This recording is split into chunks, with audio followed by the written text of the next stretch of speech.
welcome back to the GFG Invitational Tournament. It looks like they're going to use the portal. They're going bottom with the they're portal. Going for the track, it seems. But I think the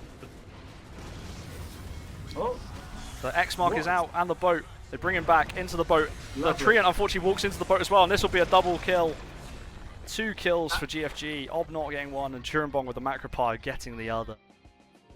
Going in, he does have his ultimate. He Oh. purges it, or just about gets it off.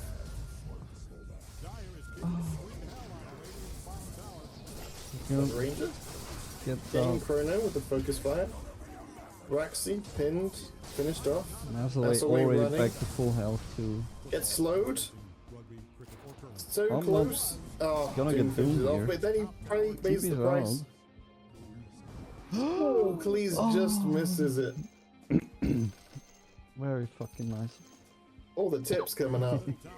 Really good. That was And nothing lovely. will die back here, and that is Yeah, GG. comes out. And that is the end of the GFG Invitational Tournament. Team Spherical are Congratulations. your champions. They take the finals 2-0.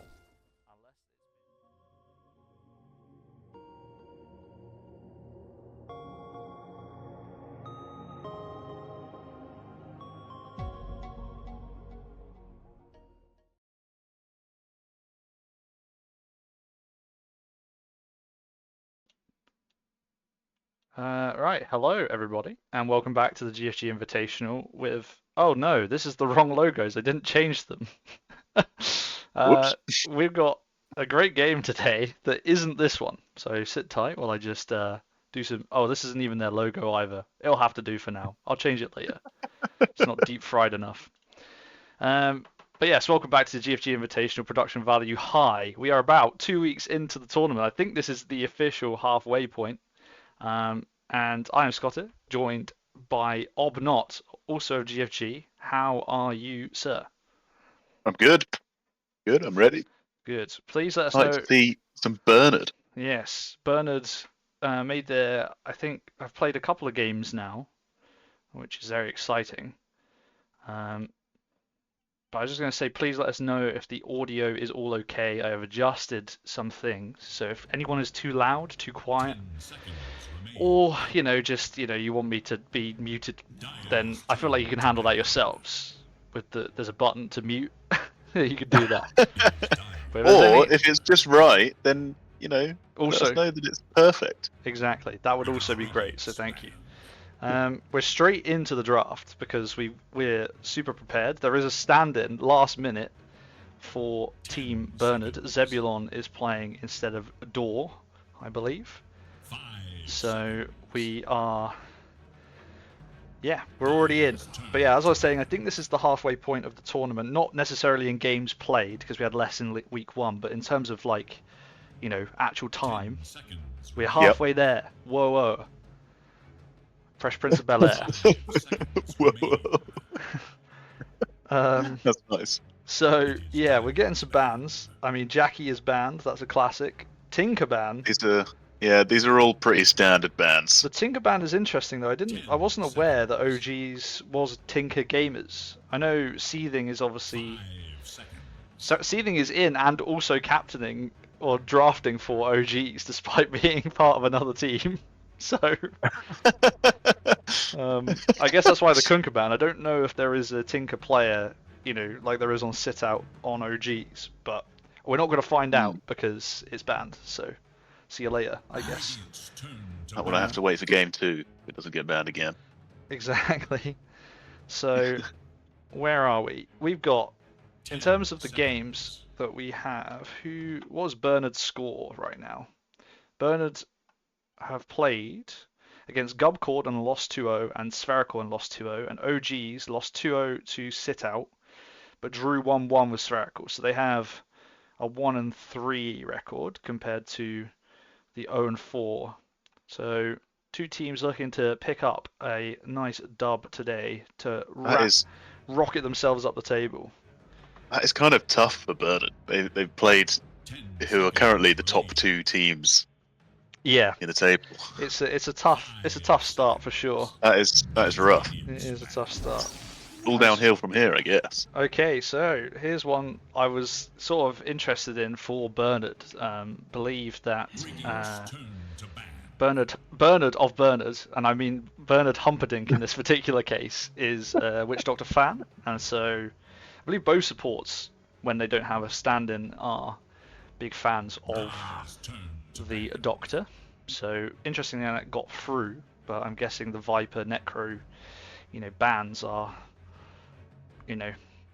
are more critical to the OG's strategy, as they have taken out Centaur as well, which I think Bacon Sorcerer has played a few times in the offlane for Bernard. So I think the Underlord is a support pick. It could be a mid pick. Seething is a big fan Straight up with the mid. of the mid Underlord, but I think it's also good because you can just put it wherever you want, really, right? You put it pretty much anywhere. It feels pretty good either way. So it's a bold first pick, I think. But yeah, I mean, I feel like it's just a good all-round hero. I know it's like obviously quite beefy, and there are heroes that will enjoy getting some clicks off of it. But okay, so this is a Bernard Sorcerer. I feel like Weaver is one of Bernard Sorcerer's most played, if I remember my research. Second most played. Yeah, correct. so that feels to me like, well, that's obviously potentially in the off lane, unless they're going to do some role swapping for this one. And Wraith King will most likely be the Larry Llama hero. Yeah. Big Wraith King fan. I've seen some support Weaver. I think that is a thing. Yeah. So you never know. It really depends where Zebulon is going to slot into the team. Bernard Sorcerer, I think, is more of a support player from what I can see. And so perhaps Zebulon will slot in somewhere different. They'll move it around. Obviously, this tournament, you're completely allowed to do that. There are no rules against it. 5 seconds. So, yeah. Rubik? Yes. I'll tell you, I played Rubik into Weaver, and stealing Sakuchi is a lot of fun. Yeah. It really is a lot of fun. It is. Yeah, you're right about that. There's some great spells from Witch Doctor to steal already. So yeah, that's... it's even if you just spend the game taking the Witch Doctor spells, you're kind of having a happy game, I feel. I like the amount of control on OGs already. You got the pit. You got Wraith King stun, Rubik lift. There's lots of lift him back into the pit. Yeah, and a lot of damage. A lot of damage without needing too much either, because you got like Firestorm does a surprising amount of damage. Wraith King has the crit built in. Rubik has the zap. Oh my god. Speaking of control. Okay, so will Wraith King not go skeleton build?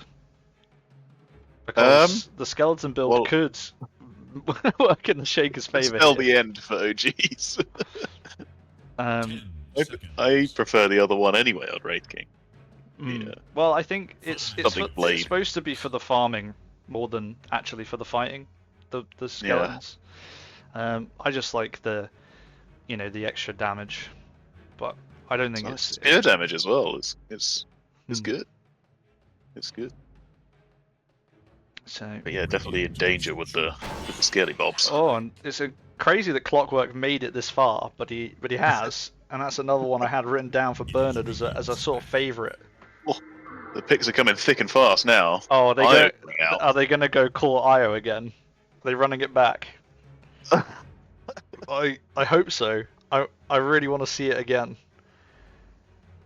I'm glad if they are going to do that. Yeah, it was OGs, right? It was Flowzone IO with like Marcy and Vi. Yes, it was. But the problem I think is that they picked it like first and second. If I when I was watching it back, I was like, they really just picked something that no one is picking IO, realistically. So why did you pick it first? No one's banning it. You didn't need to reveal. And I think that was where it kind of went wrong, because they just they had the combo to deal with it, and they could spend the rest of the picks working out how to deal with it, as they do ban the Marcy now anyway. for Bernard to stop that from happening. Lifestealer is also banned quite late on in the old draft, made it quite far. Should actually look at the most picks and bans. Maybe if I do get more time at some point, I will have a proper look into the stats. Obviously, we're missing one game from the start as well, or one series from the start. Yes. Not much you can do about that now. Think about it every day. It is Radiant's ban. Quap ban. Oh yes, another seething hero. So yeah, I guess they're assuming this is an Underlord support, or this is an IO support and an Underlord 3, so they're missing their mid laner. But as we said before, Underlords could go mid for OGs with seething. Not just in the mid lane, but also drafting, of course. But Quap a good ban all the same. Radiant's turn to pick. There's a lot of spells And in they this ban game. Razor and they go Bane. Bane. So that's Bane mid, Underlord off. I see. This is it, isn't it? It's IO carry, Underlord mid, Wraith King off lane. I reckon. Yeah, See, I was gonna guess that it was Bane mid, Underlord Wraith King off, Rubik IO safe. I don't. Yeah, I mean, I feel like it's gonna be the IO carry again. Yeah. Yeah. Yeah. What's But you can do that what Bird said in the chat there. with the other. There's so many different ways. Yeah.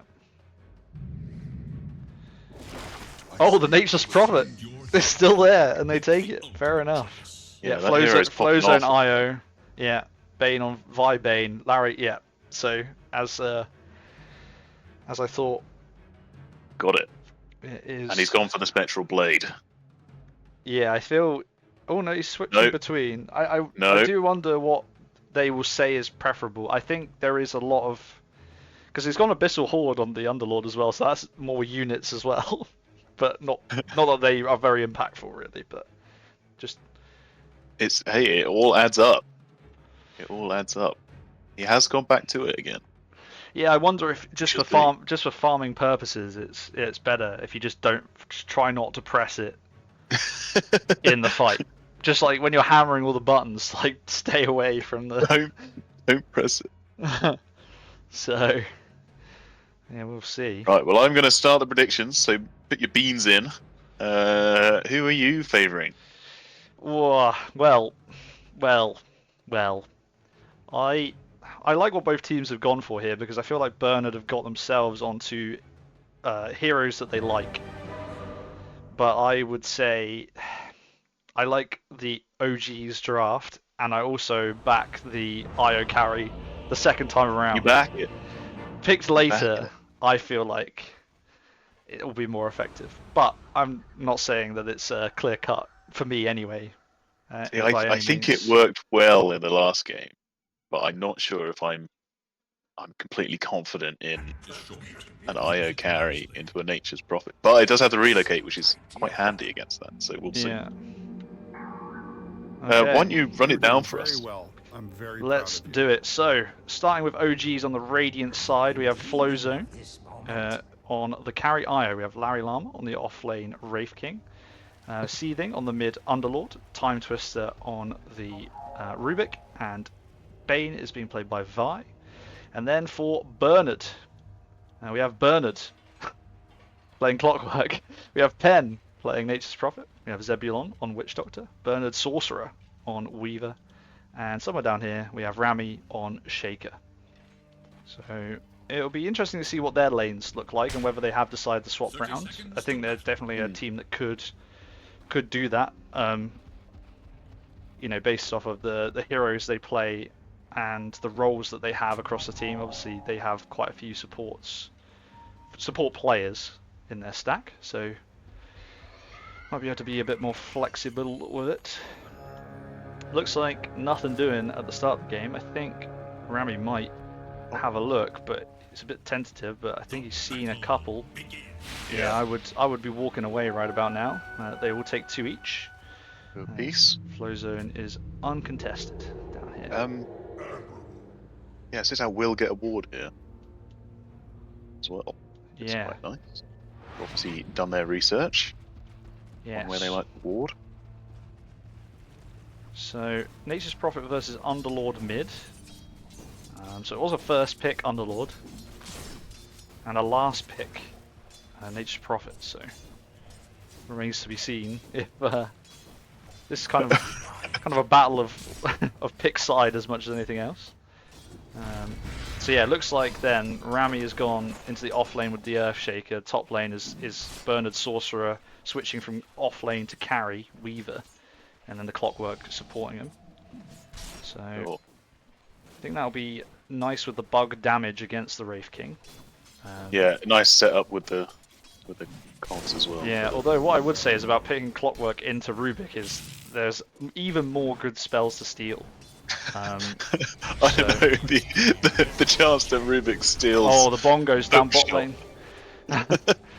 Well, not hookshot. I mean more Cogs. Cogs is like Why am I surrounded by such But if you accidentally get hookshot, are you going in regardless? You've got to cast the spell, right? yeah.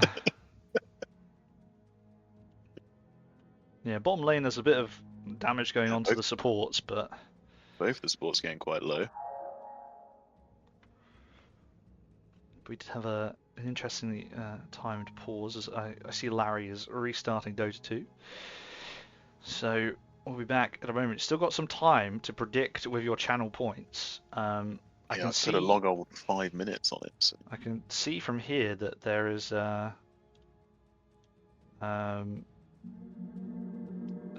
all of the beans have been bet on one team and one team only, and that's whatever you put as team So 2. far. I can't actually see. Everyone's voting for OGs. I see. Now I tell you, if you put simply one bean into Bernard right now, and they end up winning, you could be quids in. You could have a lot of beans. I don't know if you're able to vote just one bean. I have no idea. I cannot bet beans, so I'm not allowed. I'm banned. Neither am I on a prediction I started, so we'll... No beans gaming here, as we have another pause. Immediate repause. Looks like it's having some issues. Input lag going on. There's already trying to tilt their own teammates, which is always good. Yeah, it looks like predictions are over. I think everybody went for team 2, so might not be any beans up for grabs here at all. Could be no beans. Well, one other hero that makes the thing look whack. Oh god, the IO fit? IO fits. There we go. Until he activates the balls. Alright. It is a Friday night. So I hope everyone's having a good time. Everyone's had a good week. The sun has come out again here, at least. Yeah, it's out here as well, which is lovely stuff. So it's perfect kind of conditions. a miserable day yesterday. Yeah, perfect conditions for Dota 2. Perfect conditions to be inside sweating my fucking ass off. We can stay cowering away from the sun. As it should be. As true Dota gamers. Indeed. Yeah, I mean, I think we are genuinely halfway through in terms of time in the tournament. Obviously, we've got a bit of a disparity starting to form between some of the teams that have played more, who are rocketing themselves up the table at a rate, and then teams like us who have played one game and we drew. Hey, we're currently in 4th. I know. Which I think we should take. Yeah. I'm not sure if we're going to go any higher than this by playing more. So. Yeah. Well, I think we've achieved the pre-tournament aim of winning a game, right? So we're kind of happy. Yeah. I think Mission for us success. that is literally it, isn't it? We just like to win a game. But we do have, I mean, we got lots of the teams that are like technically below us but have played more games, including OGs and Bernard. We have those two teams next. So I guess that will be where we determine where we finish in the because after that we have a bit more difficulty with GCDD, sit out, and spherical as like the run-in, which is a pretty tough run-in. I mean, you're talking about Bernard having a tough start. I mean, that's the opposite. So, I appreciate the belief from the chat as well. Much appreciated. I've seen Larry is loading up Dota 2 once again, so hopefully we're not far away. Is OGs meant to be a joke on OG? I have no idea. I assume so, given they also got green logo, but I don't know. I don't know. Maybe we can write that one down, and if we do post-match interviews today, we can actually ask the question.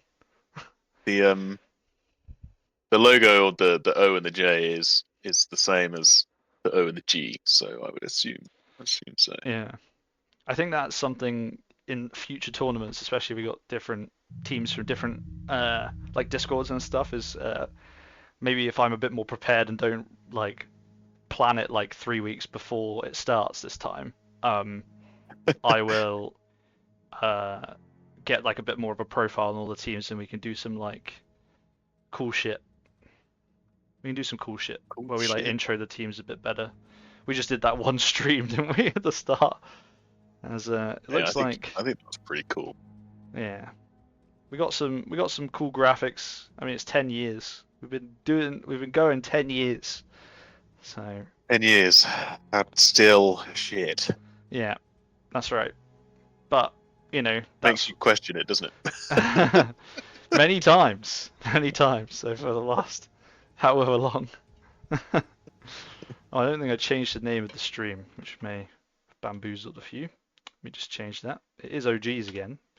Versus Bernard. Got it half right. He has Well, no having- right clicks. Some rather serious malfunctions here.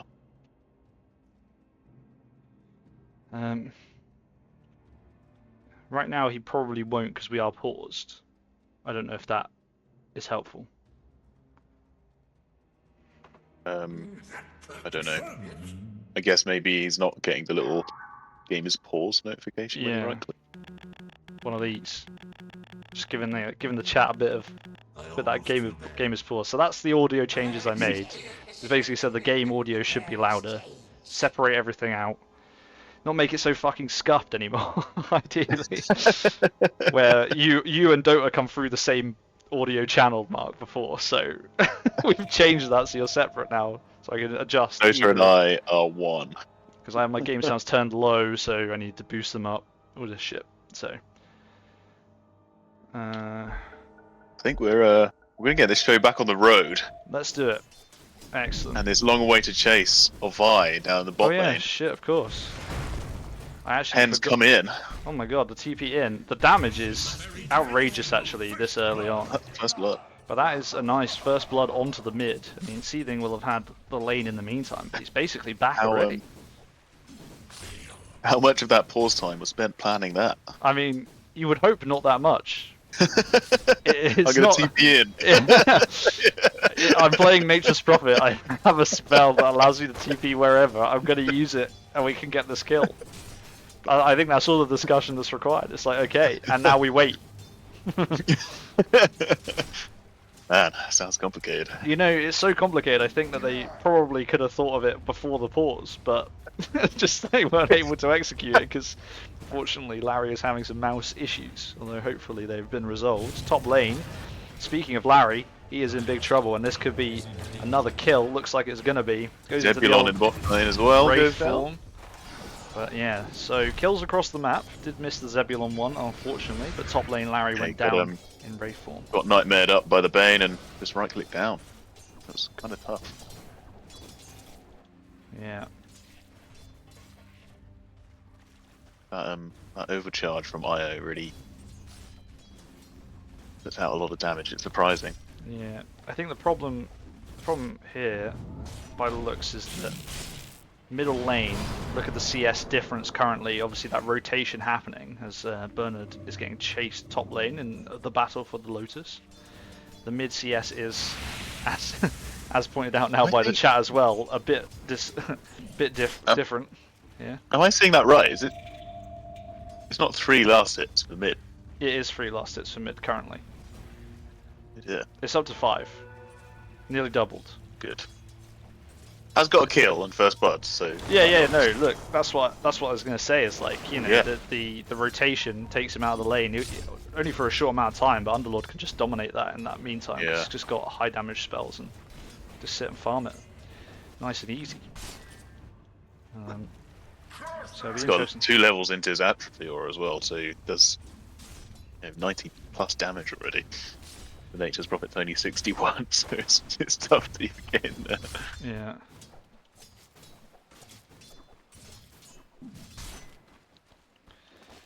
Yeah, so I'm just actually having a look at the Bone Guard because I never really look at it because I don't play the Scallybob build. So I've just seen in the chat they're saying like it's 8. So for 2 skeletons, Yeah. it's like at level 1, it's like 70 mana. Is it even worth getting it like this? I guess to farm like eventually, right? But like, is it even worth getting that? That's like when you get old, that's gonna put you out of. It's gonna go up to 100 mana to cast 100 mana. skeletons. Oh, as a courier is taken top. That had some items on it actually. Did. The Witchblade was it? The Falcon Blade. Falcon Blade. Oh, sorry. Every time. Trying to find that in the shop. There it is. Oh, this guy is a melee carry only kind of guy. not a ranged mana heavy carry. No.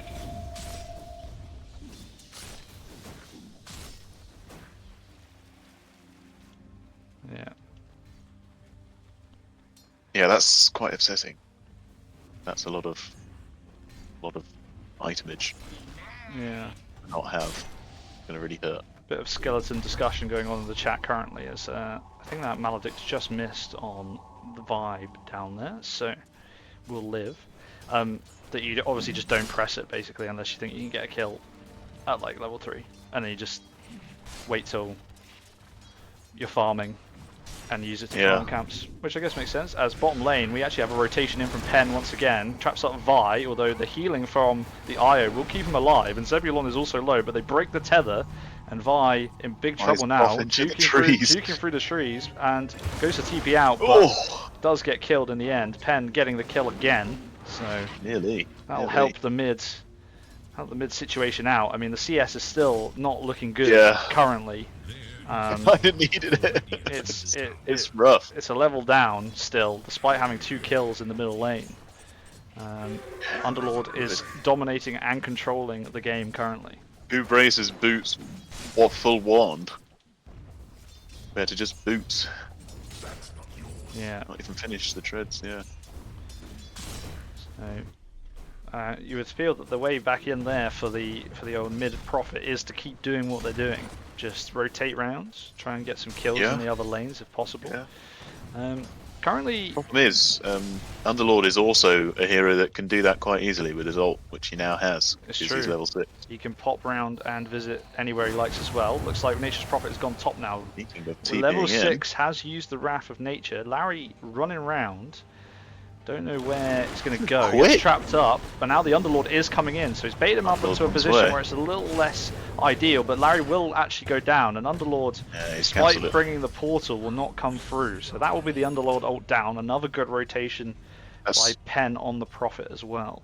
that's actually great for Bernard. And bottom lane, the OGs diving under tier 2s towards the old shrine, and get the old Witch Get Doctor. the shrine as well. Did they get the That's what shrine? They did. Yes. Yeah, I got it. Wow.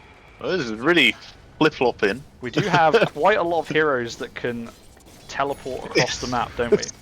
And I'm not talking about TP scrubs here. I'm aware that every hero can actually teleport across the map. Don't worry, it's been 10 years. I have learnt that at least. As they trap up in the bottom lane, Rami on the old Earthshaker here.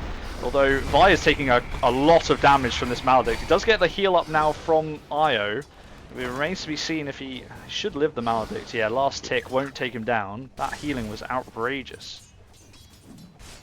That's crazy. So, Do you Yeah, think? with Seething's ult down now for another 30 seconds still, I think that was great to get that off the cards for a little while. Yeah, It buys a lot of space. You know that rotation's not coming. yeah.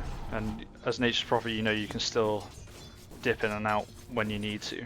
Yeah, Um, yeah. I think it'll be interesting to see. I'm wondering whether they obviously did want the Marcy and then it was banned. I do wonder whether it would have been better to use picks 3 and 4 to get the Marcy if that's what they wanted to go for again. I mean, the Bane is fine, right? Like, completely Bane's fine. Bane. Bane's always good. He's Exactly. got a big stun. what do you need? Yeah, AD picks up in the middle lane. We've got two lads here. Time Twister's Lining up rotated on in. Larry Lana in the top lane. Yeah, they know Time Twister's gone, and so they're going to chase Larry down. He's struggling to kill the bug, which is one of the Run more away. annoying features of the Weaver. Dow gets trapped in by the Clockwork, and he still hasn't killed the bug.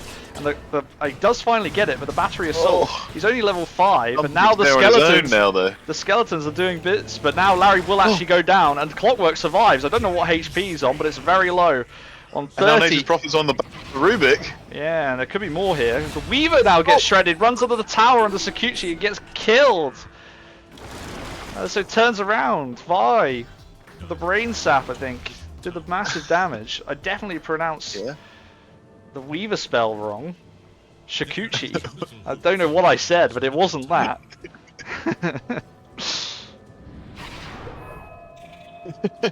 So, Close enough.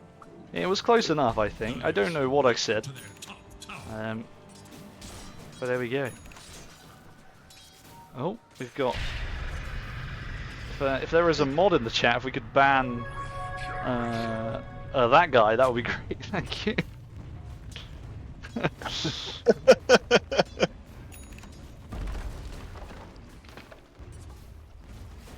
Yeah. I do like the remove the space though. That's pretty good. That is pretty funny. As Pen is now in a I thought he was a bit of trouble in the middle lane. Thank you, Kamaya, for stepping in there. Much appreciated.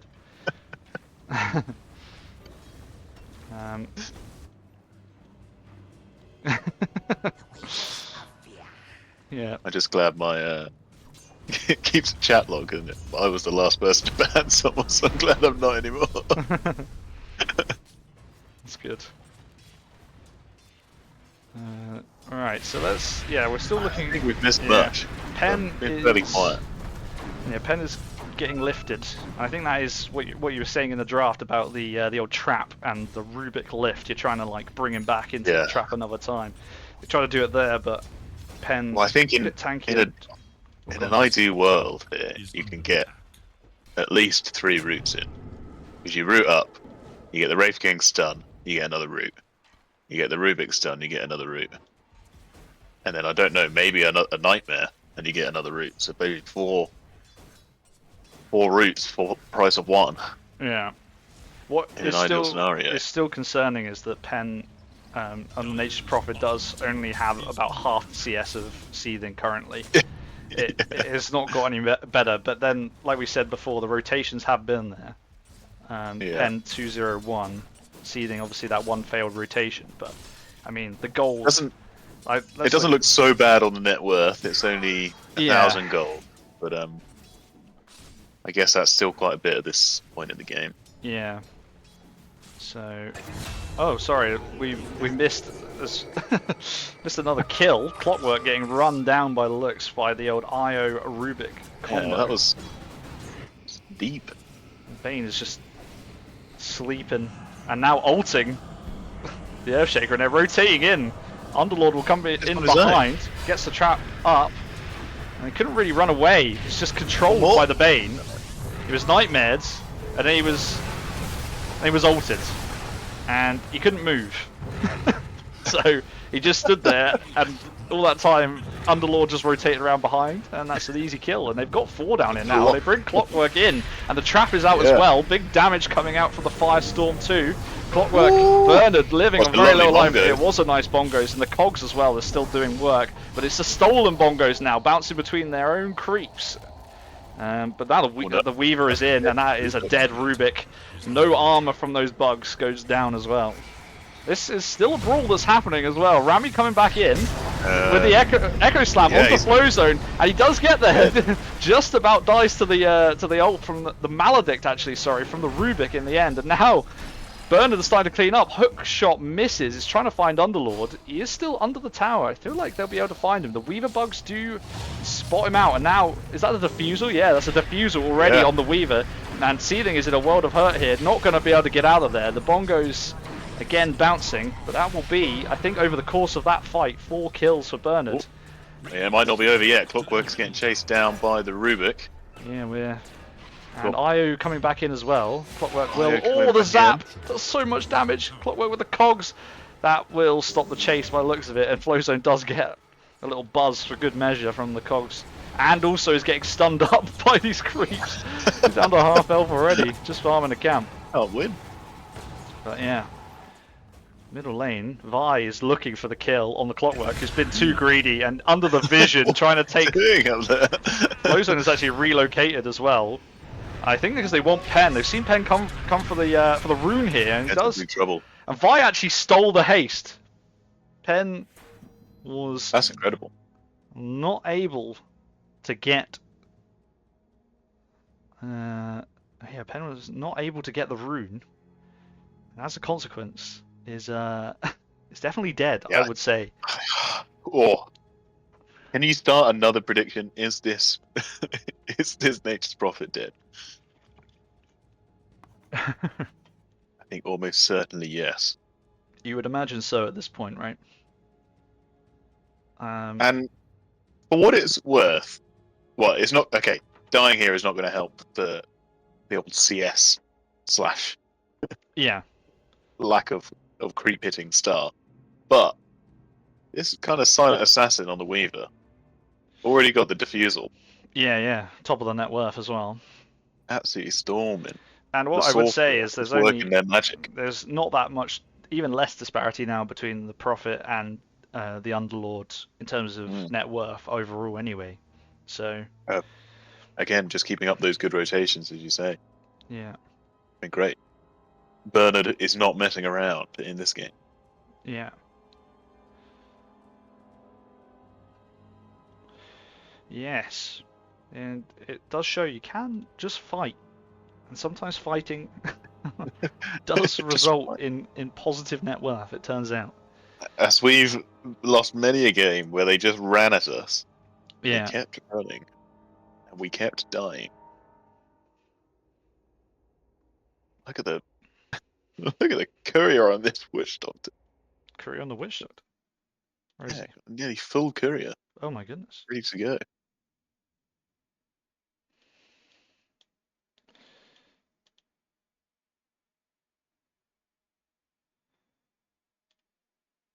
So, yeah. We are waiting once again for another little issue going on. With some troubles.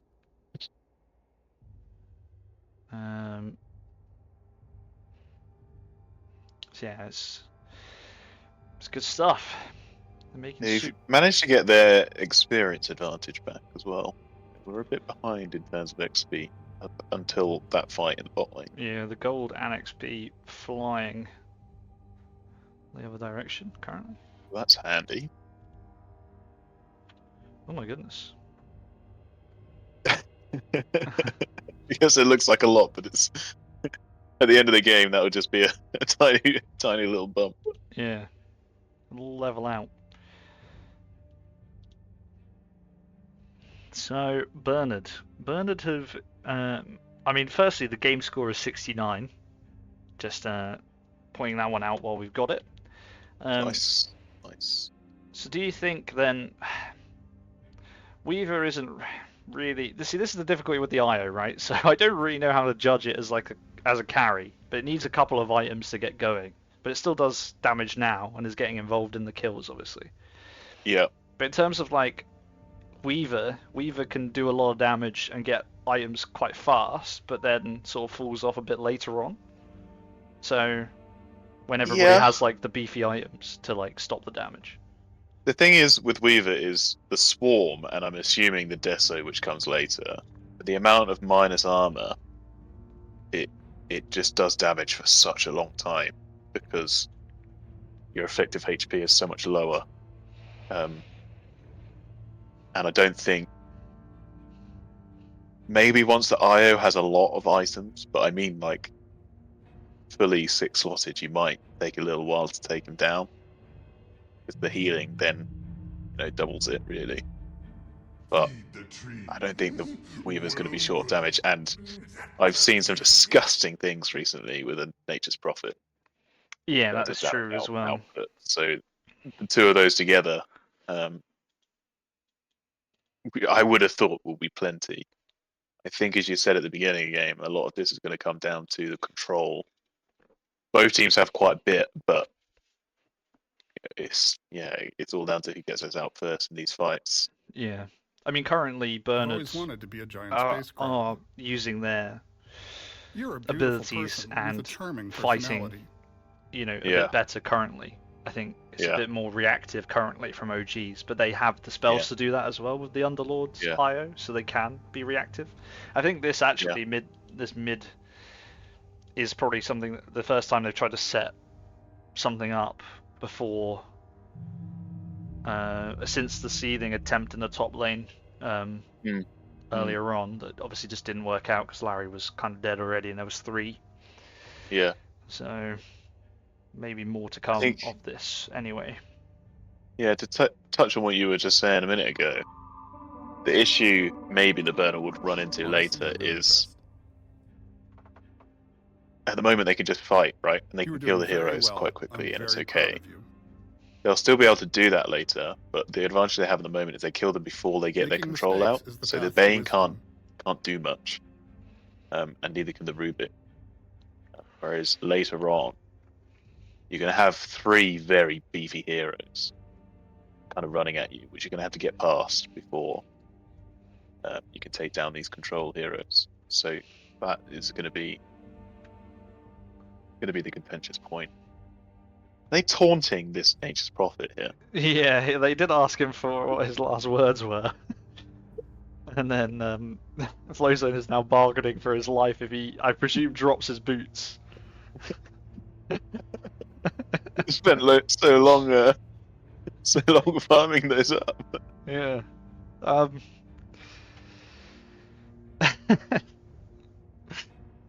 was just thinking about the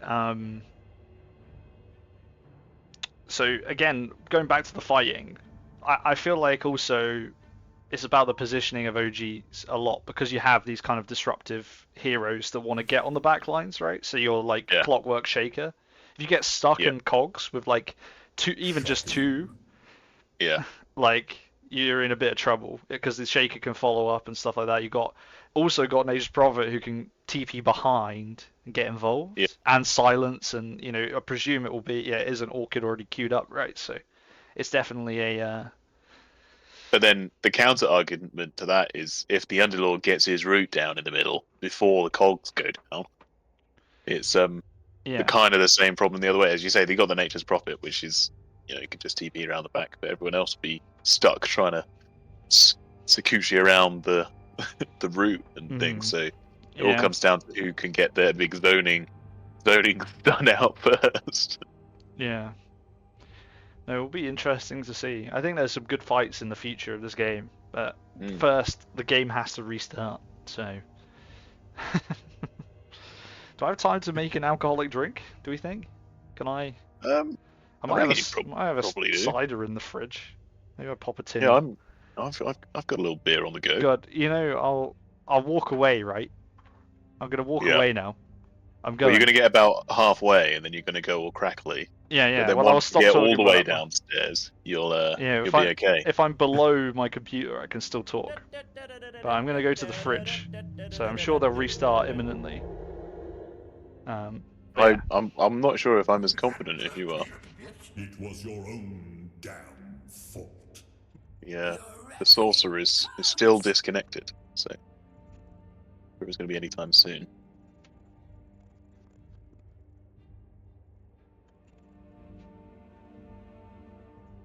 But it is Friday night, so I think you deserve a drink. The end of a long week. Has been a fucking long week. Oh, who would run a tournament? Not me. Not this guy. No. The tournament is actually way easier than my job has been over the last 5 days. So, you know. Oh, this is a good time actually. We've got 18 people in the chat. If any of you are a caster who is available at 8 PM on Sunday, we need a caster for FGF versus somebody. Who are they playing? Who is it? Are Sunday. they playing Bernard? Spherical. FGF Spherical. versus Spherical. We already had one lad who was going to cast it, but unfortunately can't. And so, if there's anybody here who would like to cast, then just give me a shout on Discord as pen does go down as we restart the game. That was, Finally. decisive. And I have acquired a cider, so we're good to go. But yeah, Wonderful. no. If you do fancy casting any games, you don't have to be, can be new to it, it's fine. We were once too. We just fucking enjoy it. So, if you would Indeed. like to give it a go, don't be shy. Reach out. There's plenty of games to go as well, so plenty more to do. And don't worry, if you don't know what you're talking about, that's fine too. Neither do we. That's top lane. Larry in a bit of trouble now. Gets treesed up. And Oh, I he's dead. think this guy is dead. He does have the ult. Oh. The Time Twister will rotate in, Oh, and the bad. Bane as well is here. Bernard Sorcerer's in big trouble. Does manage to get the time lapse off, and Larry will go down for his first life. But they have stolen the bugs, which they put back onto Bernard Sorcerer. It's making him take a lot of damage. The zaps as well. And finally, the tower, I think, or some kind of hit gets him down. Might have been from the Rubik, and there's a nice Underlord pit coming into the middle of the fight as well as the Echo Slam hits on the outside, secures the kill on Time Twister. The Witch Doctor ult will shred Vi, and that's a 2 for 2. But one team lost their carry. These Oh. fights are so close. Oh, and Wraith, I guess Wraith King died once as well. I forget. I was like, wait, did die once. how did he die? As bottom lane, Flowzone did get the tower. He's getting some clicks from Pen as well, but will live. I think you're happy on OGs there, and you're not so happy on Bernard, but man, that was a close fight. Some brilliantly cast spells. The Fisher coming out was very nicely placed. Yeah. I liked the stolen bugs too. That was great. Yeah, Literally got the some kill. good- Huge damage. stolen Now, spells this is there. what happened last time in the bottom lane. Underlord. Rami stuck around too long. Underlord came through the portal, trapped him up, and all the control from Bane, from Underlord, from Rubik, and now even Wraith King stun comes in. Time Twister will get the kill. Rami goes down, and the Clockwork Cogs very well placed to stop any further chase. But I feel like OGs will feel confident enough to run up and put the Firestorm on the tower. They accidentally cancel the Nightmare, so that won't hold the Clockwork in place any longer. They have glyphed as well, this so middle much tower. damage from the Firestorm. This Underlord being so many levels ahead of everyone is going to cause some problems, I think. Yeah, he is also back into the top of the net worth ahead of the Weaver after that death in the top lane, as we have another pause. Yes, another pause. Bernard Sorcerer is not having a good time. He's having a great time in the game, but outside the game, there is some significant much. issues.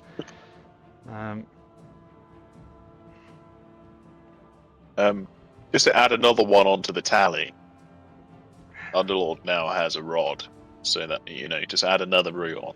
Yeah, Gleipnir won't be far away. 82 gold from Gleipnir. Yeah. And you'd imagine as well, I feel like Seething's build for this goes Ags quite early, for the express purpose of getting 2 more routes from wherever you cast the ult and wherever the ult lands as well. Yeah. All the routes, baby. All the routes. Oh.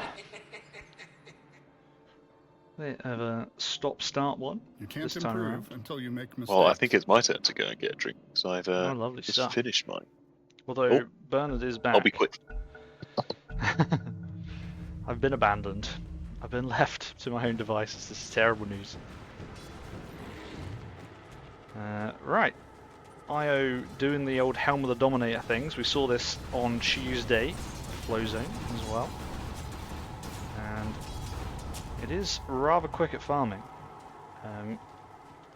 It's quite a lot of damage. Yeah, we've not really expanded very far in the net worth advantages. Top lane, there's a bit of clicking going on up here. Probably would just deny this tower, only 62 HP. I feel like they're going to get it some stage, probably very soon. Is there a fight gearing up in this top lane? There certainly is. They want this tower, but they've already rotated everybody in. Now they go straight in onto Larry. Larry Lama's he's not coming back either. No, and he's having a very tough time because he's being targeted by the team. That's the second fight in a row they've dropped their spells on Larry. I think did get the tower obviously, but it was only on 62 HP. So what I said about denying it, ignore me. It was a bait. It was a bait. Dire's bottom tower is in danger. Yes, so How's Flo's he's It's got- not far away. yeah, he's got the Dominator obviously, and that's why About you were 1,000 gold to go. getting a drink. I was talking about how fast you can farm with this. As Bernard Yeah. dies, I guess he was too far up. Yeah. Looks like it, from judging by where he died in the middle of the lane. Yeah. Not much you can do about that one. Right. OG's trying to get some control and some vision up in this top area. They spot out the Earthshaker. This, yeah, again, I feel like I've seen this one before, although this time they're rotating in. Big And he TP's does coming in. and he does actually get the Echo Slam off, but it doesn't really do that much damage. Not many creeps around, just the one spawned by the trap, by the ult, sorry. Go down.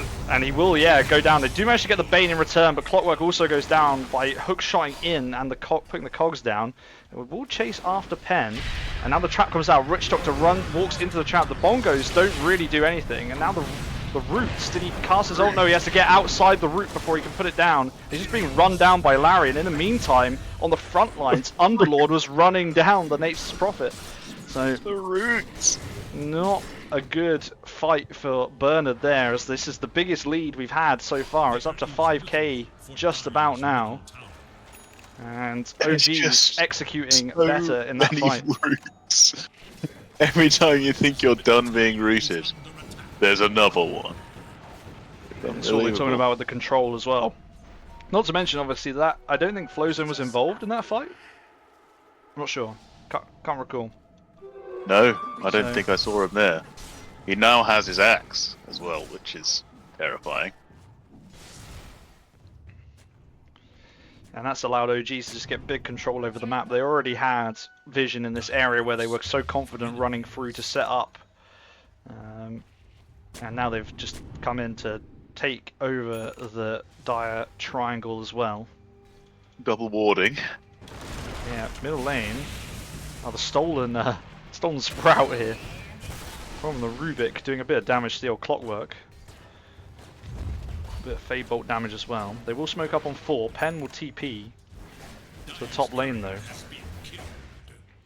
As the rest of the team walk in here, and these bongos are bouncing back and forth. Fortunate. That is so unfortunate. Vi will go down, Root onto 3. but it is a lovely route and trap, and it's just going to trap them all in. And now Flowzone is in as well. Flowzone. This is going to do so much damage. 2 kills already. Get the Underlord. They do manage to get the Underlord on the back lines. It looks like Zebulon's Maledict eventually takes him down, but now Bernard's in big trouble.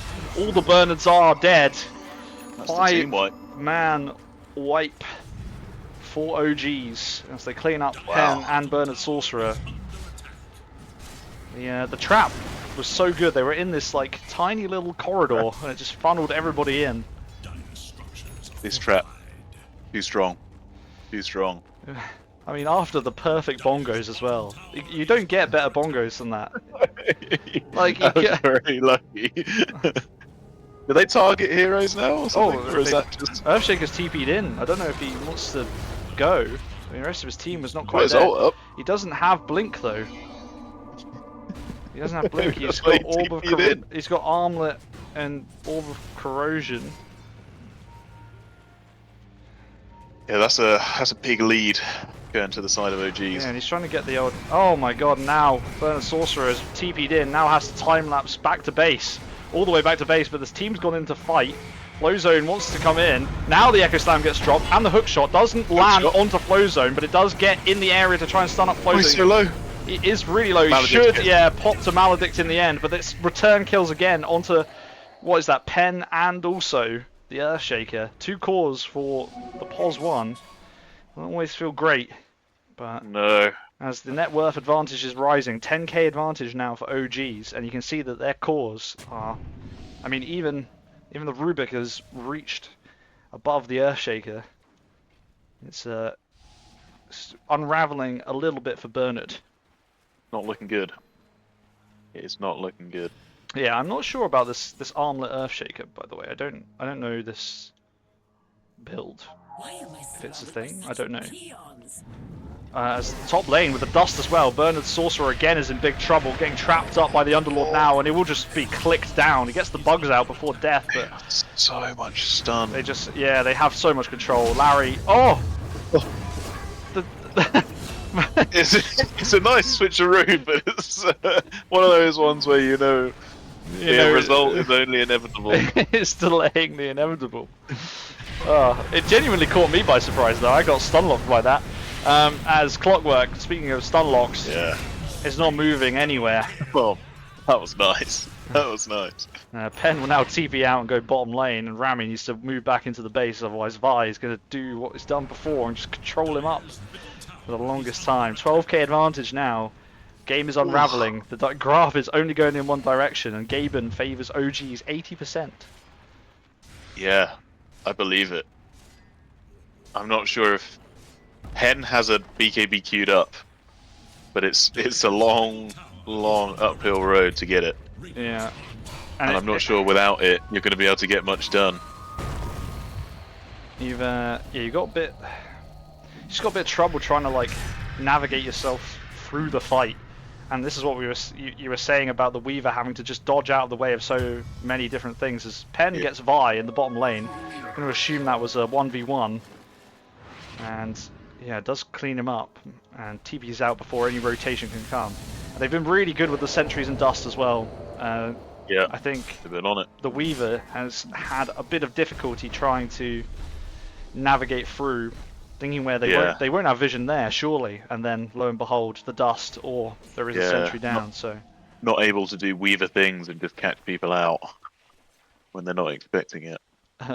Just to answer in the chat, so I believe the Weaver normally goes by Bacon Sorcerer, but has changed to Bernard Sorcerer in honor of Team Bernard, and this is actual Bernard Humperdinck, or Bernard Humperdin.k.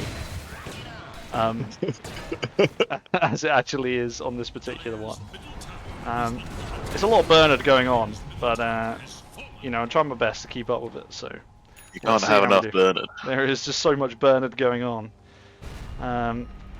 As they do get the mid-tier 2 as well, that'll allow them to potentially take the outpost if they want, but they are moving away. They're actually looking back towards this top lane. Flowzone might have spotted some lads up here. I don't know how they kill the IO. Yeah, what happens now on Team Bernard? You keep getting these pickoffs in the bot lane. Yeah, this onto the Vi, or But the team alternatively, rotates. you get controlled up and killed.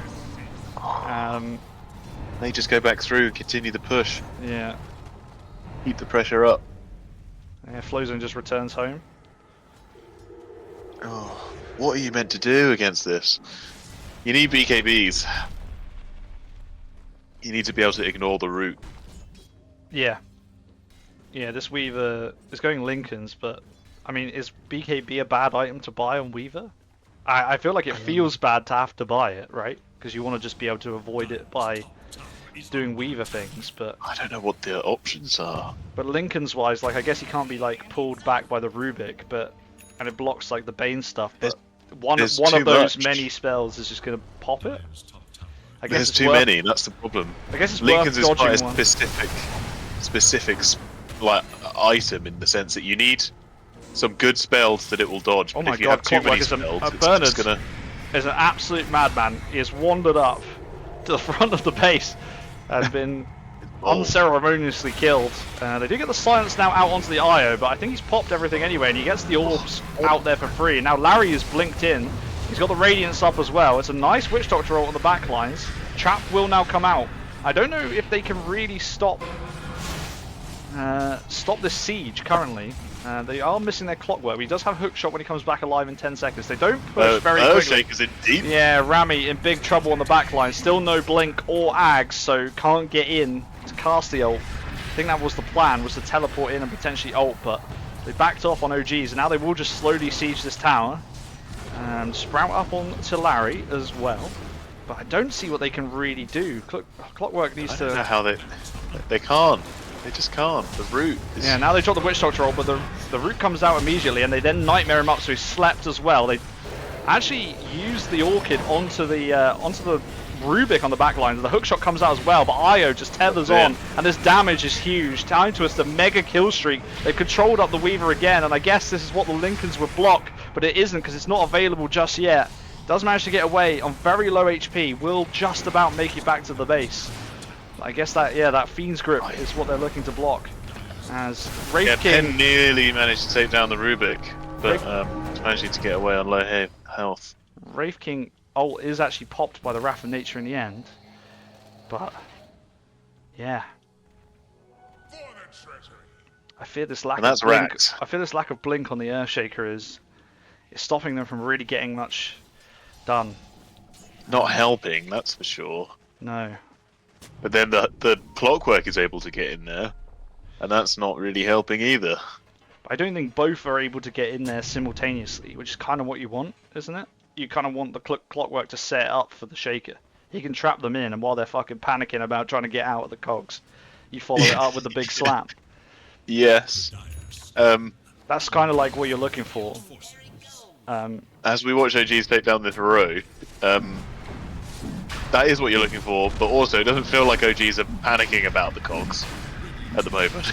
Oh no. And Well, also, I wonder if they know that there's no blink follow-up, right? So yeah. what are they really But going to do? also, even if you get both those blinks in there, I think you need the whole team follow-up, which can't happen because of this massive root. Yeah. It's just perpetually popping on you, and you can't get out of because Rubik keeps drawing you back in. Bane keeps nightmaring you up. You get the Gleipnir and the Wraith King stun just to keep you in this flipping nightmare of a root. You're just stuck there forever. Penn's going to do their best to try and push out some lanes. They managed to get the bot tower. Yeah. But I feel like without the blink still, or any kind of ags or anything, because you need this big fight, because it's not actually necessarily about the fact that it's just their creeps here, right? These are all free little bits for the Earthshaker ult to bounce off of, as they actually get the control up onto Penn this time. And the Witch Doctor... Oh, is that stolen Witch Doctor ult? It was. So the stolen Witch Doctor ult from Time Twister on the Rubik there, just taking Penn down. That's 40 seconds without your Nature's Prophet. And again, like here is where you wanna go in now. Look, there's creeps. They're all together, but they have no fear about being all five together. Like normally you'd be like, oh lads, let's space out a bit. We need to space out. We've got to watch out for the ult. Does have the Ags now. Oh, he's gone in. He's down the side. But they have no creeps here now. Yeah. Need to wait for team. As Witch Doctor might not live through. Oh, just about survives the damage from Flow Zone. But their creeps are all the way around. This is the lane that Clockwork just hooked onto. I don't know if there's the building. It did look like that. And now they go in onto the back lines. They drop it, but I don't think Flow Zone is dying to this. So it's very difficult. Oh, big damage now coming out from Rami on the back lines, but it's 2 dead already. And Larry is quite low at the front, but it doesn't look like he's going to go down. Oh, Bernard Sorcerer will take him down in the end. Penn went in behind, has the BKB to pop and run away, but will just die to the damage. They do have 3 buybacks.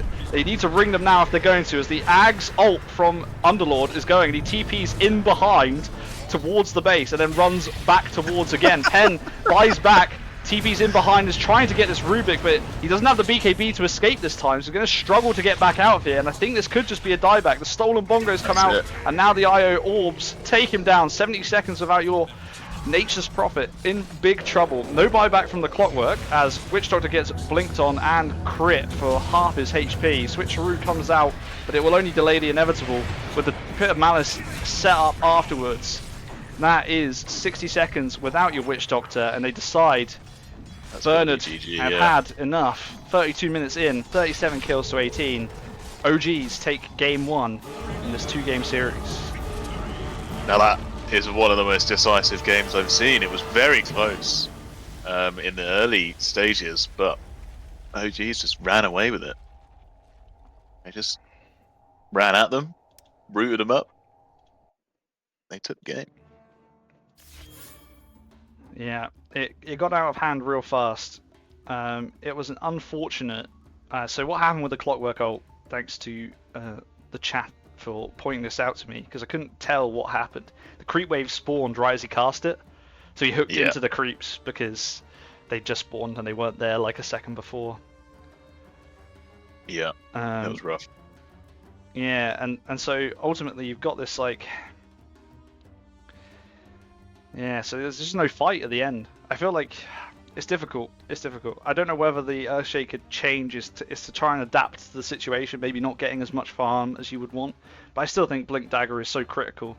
It just opens up so much, like earlier on as well, to sustain that that kind of playstyle they're following. It is better to go for that kind of item, but Yeah, they probably had enough damage without him. So just the utility of Blink is good yeah. and maybe better, but Hey, listen, it's it's rough. It's rough. that Underlord is just stupidly good. Yeah, I mean, if I can win with it, it must be good, you know. it's crazy. Precisely. Wow. Well. Okay. Game 1 is in the books. Obviously took a little longer than anticipated. We had a few stoppages. So we are going to take a quick couple-minute break. And when we come back, we will be into... Oh, sorry, I actually showed the scoreboard first before we go. Oh, yeah, do you want to give an MVP before we go, actually? Sorry. An MVP? I'm just going to give it to Seething. Like, it did his job. Yeah. Did it really well. Just put the root down, I guess. Cast the one spell. Yeah. Take a load of damage. Deal a load of damage. Be in the right place at the right time. Fantastic. Exactly.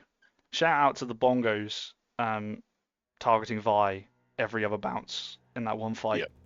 Big shout out. That's the other shout out.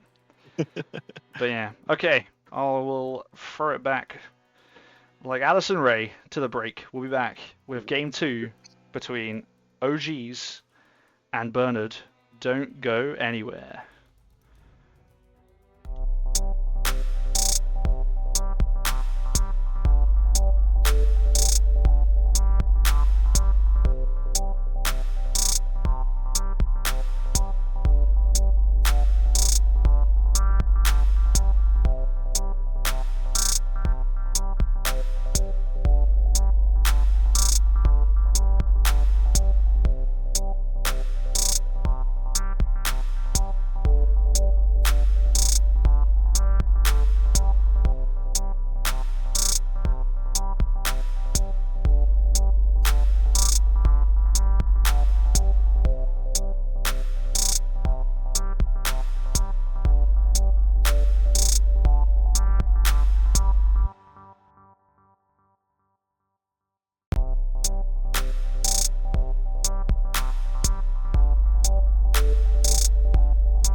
I'm back. Okay, great news. Welcome back, everybody, to OGs versus Bernard. Logo not official. We are getting the lobby set up for game number 2, and it will be nearly here. OGs won pretty convincingly in the end after game 1. So we'll see if Bernard can respond with Big Bernard Gaming. If they can make anyone feel the burn. I noticed last night when I got back that they have been playing under 2 teams, both called Bernard, with 2 different Bernards. And there may or may not be a team switch for game 2, which is really nice for the Dota buff stats, but I already fucked it by not setting the ticket on the first game, so there is no worries there.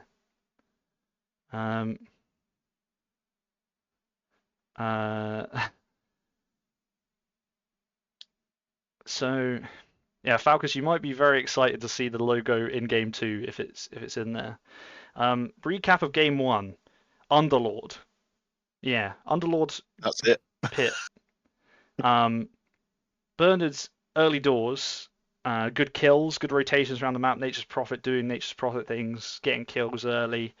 It just started to unravel a bit when the Underlord and the IO could coordinate better fights once they had a few items. They started to set things up themselves, get traps onto the Weaver, get traps onto the supports in the back line, and just really unraveled from there. And there was nothing really they could do to get back in because with Earthshaker no blink and hookshot, basically just going into pits all the time. They just couldn't maneuver in the fights, and Weaver struggles to navigate around the pit a bit more than others. So yeah, difficult game. Definitely an Underlord ban to be had, I feel, potentially in this game 2, which we will find out very soon because we are in the draft. Let me swap that bad boy over for you so you can see what's going on if we all load in.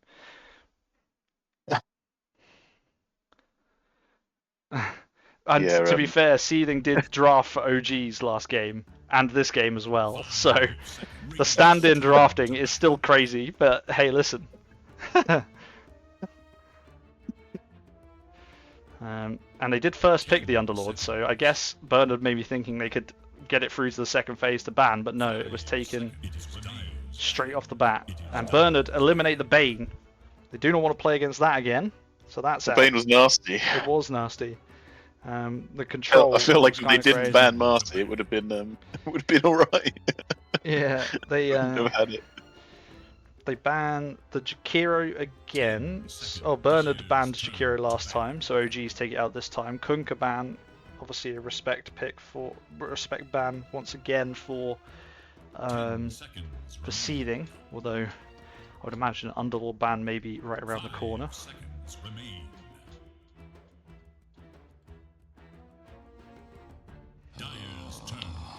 Can we actually? It is a good question. Can we get Oh, no. Seething to come in and shadow draft for us? Like, How many teams can he draft for? can he just like sit in the channel with us and just like tell me what Tell to us do? what to do. Yeah, and then we just go and try and do it, and then if we lose, we've just let him down, To be honest, can he just come round my house and just do it on my Yeah, can he computer just and then play the game for me? And...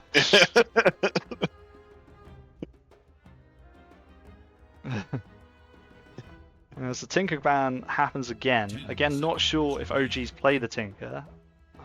They might, but they didn't ban Underlords. They do have first pick. They could take it. It's what I do.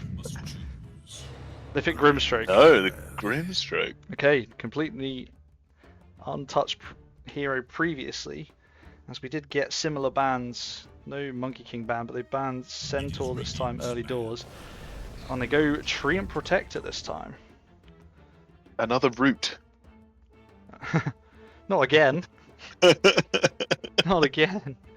The Drow is also banned out, which is interesting. It's quite early, and then Warlock, another hero that we don't like to play against. I mean, they really could have just underlorded them again. They now ban it. I don't know whether they thought there's no way he does it twice, right? I mean, I would. Yeah. It is very, very I mean, good. they had first pick. I wonder Bernard could have taken it, but no, decided against it. Be interesting to see what they pair with the Grimstroke to make best use of the old ults and things. So we'll see. Spectre ban. Also a new one. That make you think they're planning on picking a hero that doesn't want to be jumped on? Well, Or is that more of a, they know OG's play Spectre? well, if you think about last game, part of the charm or the benefit of the heroes that OG's played was their global element. They could basically gank from anywhere, right? If you play Yep. Spectre, and you have any team that sets up like that, then you're in pain because you can just join from any time, any place. Yeah. I'm not sure you need it at that point with the rest of the heroes that they had, but it's definitely like, you know, something that can happen. I wonder whether that is where they're going. As they take the Shaman, nice hero, has everything, ridiculous amounts of damage, even heals himself with his stun, insane. Yeah. That's not something that needed to be added to the game, is it? 10 seconds. I don't think anyone thought that Shadow Shaman wasn't strong enough with like 10 seconds stun or whatever that shit is. Radiant's turn to pick. As we now have a Deucer pick second up. After the AM ban, Yeah, are they were worried that it was going to get picked against them. maybe? The thing is, there's still like Lion in the pool and stuff, right? I guess they picked their two supports. Lion's Now? not. I mean, So- Lion is it's not ideal. You obviously want the AM for the fact you can like jump on top of her and You can do Lion mid these days as well with the It's true. facet. Witch Doctor comes back out again. We run it back. That hero's there twice. great. Great hero.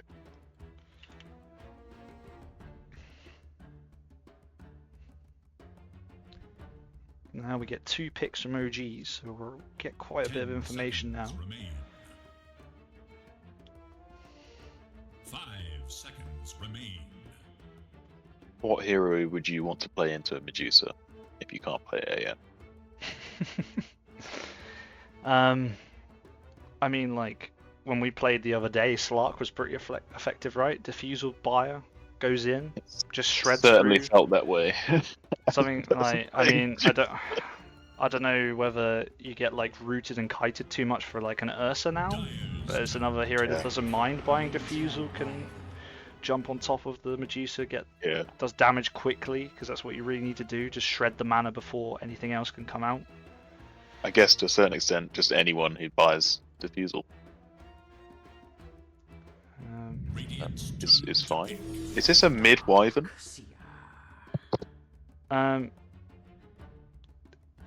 Listen, I don't know, man. Probably, maybe, mid Treant. It could be. Somebody said that in the chat. They could be right. Mid Treant? I don't know. Yeah. Mid Treant? Is that a thing? 10 seconds. Oh no. They think. Oh, sorry, no. It's Pos 1 Treant and Wyvern 5 or Pos- 4. What's that? Someone's gonna have to fill me in on what that build is. Flow. Well, I've read here. Flowzone doesn't play anything you or I would call a carry, says Falcus. Does he know he can just play, you know, carry? Like he doesn't have to do it the hard way. It is Radiant's ban. He could just play Juggernaut. He did play Gyro the other day, but that was like I think the only. I don't know. I'm excited to see how Trim protect her as a carry. Yeah, 5 I mean you've got the El Clasico ranged support times ban. melee carry in both the off lane and the safe lane, presuming it's obviously the tree one. Yep. And you've got Seeding's hero to last. I mean, it looks like Bernard are a bit as confused as we are, which is completely Yeah, fair I was because the Just life, about to say, if I was Team Bernard, I'd be absolutely clueless as to what is going on. But I think what they've done, you know, what you still need to do in the situation where things go a bit wacky, is like pick good heroes. I like this draft. I think I'm just, ideally you have someone like Medusa, right, who can just stand there and fight anyone. I'm not sure if they have too much of a problem with any of these heroes, apart from maybe the Shaman who just stuns you up for ages. yeah. But We're currently having also a debate in the chat where Medusa and Tide are going. Now, obviously, you can go Medusa 1, Tide 3. There's also a shout for Medusa 3, Tide 2. But I don't know. It feels like Tide will be better into Treant, no? Because he has to walk up to you and you just get free damage onto him every time. Like, it's the kind of brawl you want, isn't it? I'm just going to take us back to 10 years ago when we started playing this game. Yeah. And you didn't have this. I sound like an absolute boomer, but you don't have Tree and Protector carries. You don't have Medusa offlane. You have your carries in P1 and you have your supports in P5. And you have your offlaners in P3 and that's it.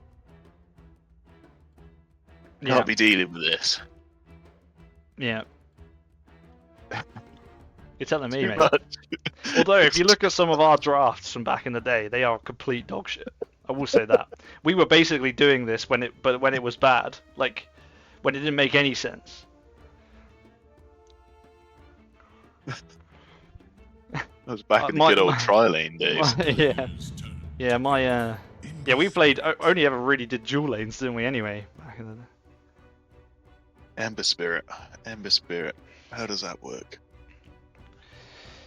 Works well, providing he doesn't get stunned, I guess. That goes for most heroes, though. So, Well, I can see Wyvern Darkseer.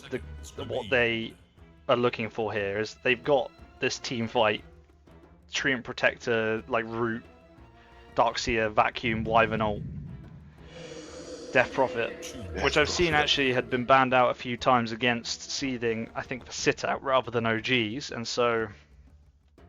okay, so it is Flow Zone 1. Yeah. Thoughts? Well, listen. What's your thoughts? And I'll open up the predictions. I'm genuinely excited to see what happens in this game. I'm going to learn something today. Yeah. That's a guarantee. Um, It's either going to be how to play Tree and Protector, or it's going to be that I was correct in thinking Tree and Protector is not a carry. yeah.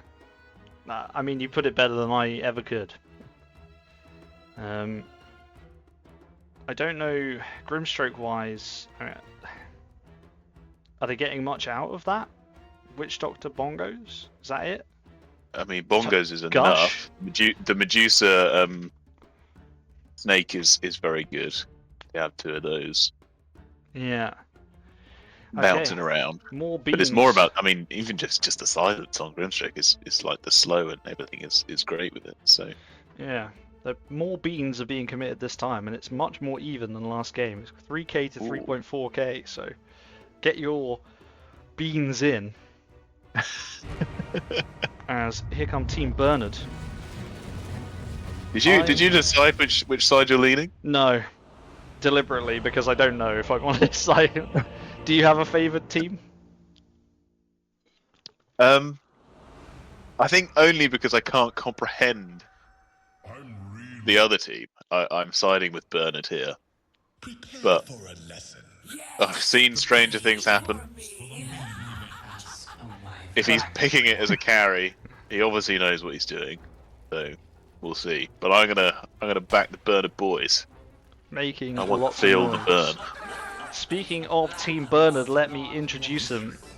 We obviously have Bernard of Team Bernard playing Witch Doctor this time around. Rami on the Medusa. Zebulon standing in on the Grimstroke. Pen is playing Ember Spirit. And Bernard Sorcerer is playing Tide. And then for Team OGs, we have Larry playing Darkseer.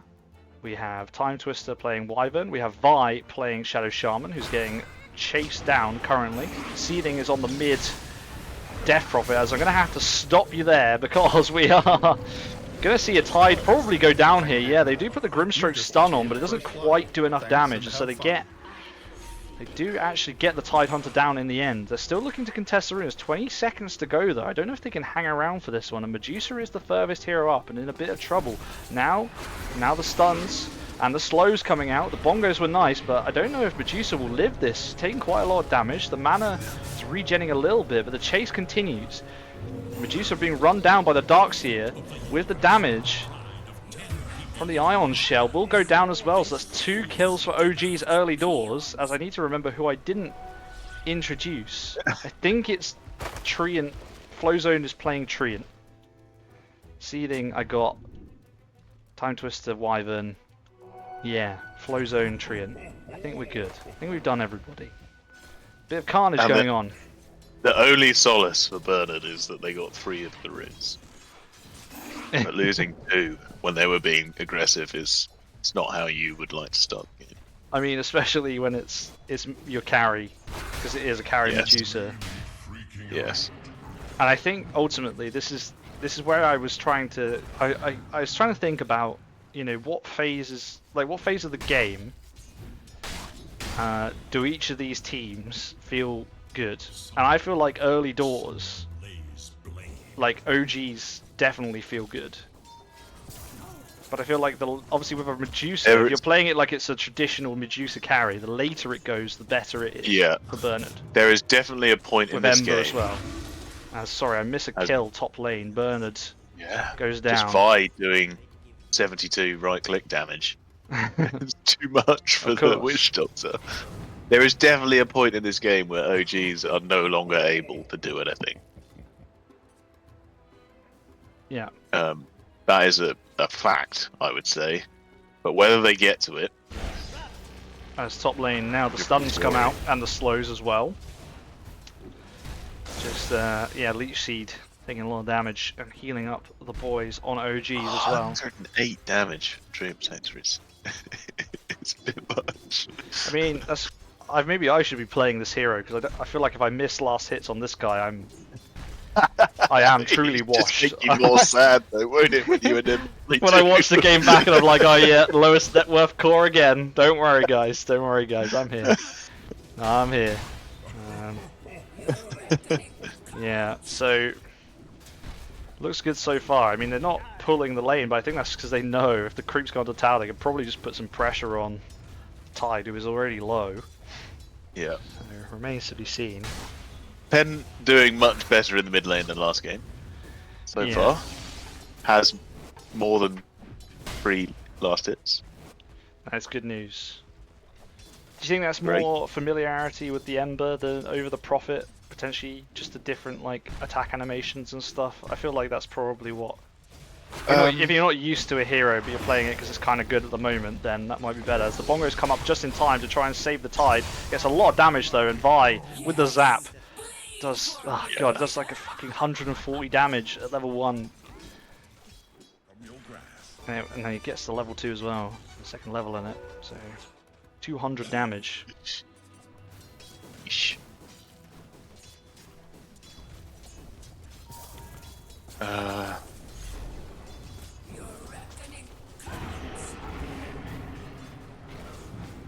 not much doing in this bot lane, I think.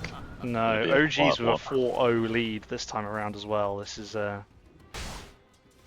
how I think Bernard should expect this game to be going, though. I'm not sure if this isn't, as you say, this isn't their time.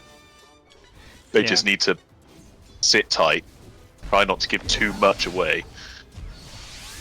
Don't overextend and just get to the late game. That's the goal. Yeah, right now Bernard is in big trouble, getting stunned up in the top lane and just punched down by Flowzone. The Maledict was out, but I don't think it's going to do nearly enough damage as Bernard only level 2. So it's only 1 point in Maledict currently. Yeah, no, I think it's about whether Bernard can get there, like we were saying. Yeah. It's going to be tough. A lot of this mid game is, I think, going to rely on Pen to make the rotations and be in the right place and deal the damage.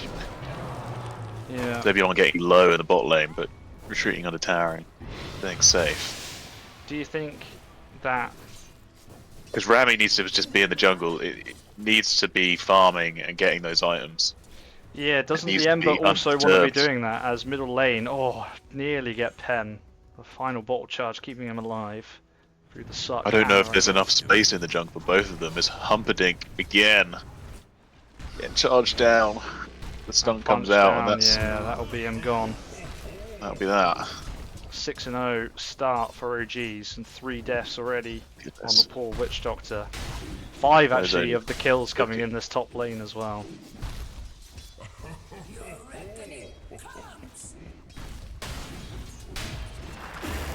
And now they move on to the Tide Hunter as well. They will just run him down and give him some clicks. Yeah. I guess the Treant is quite nice into Tide actually. The damage block not as effective when you deal 130 damage 5 minutes into the game.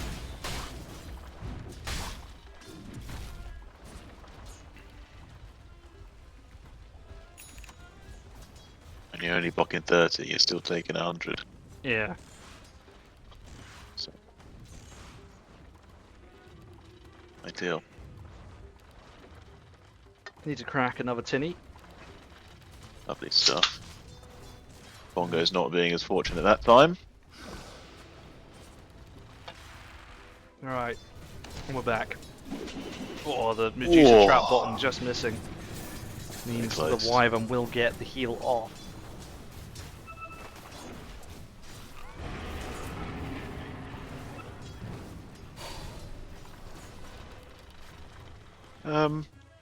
Buys come mid.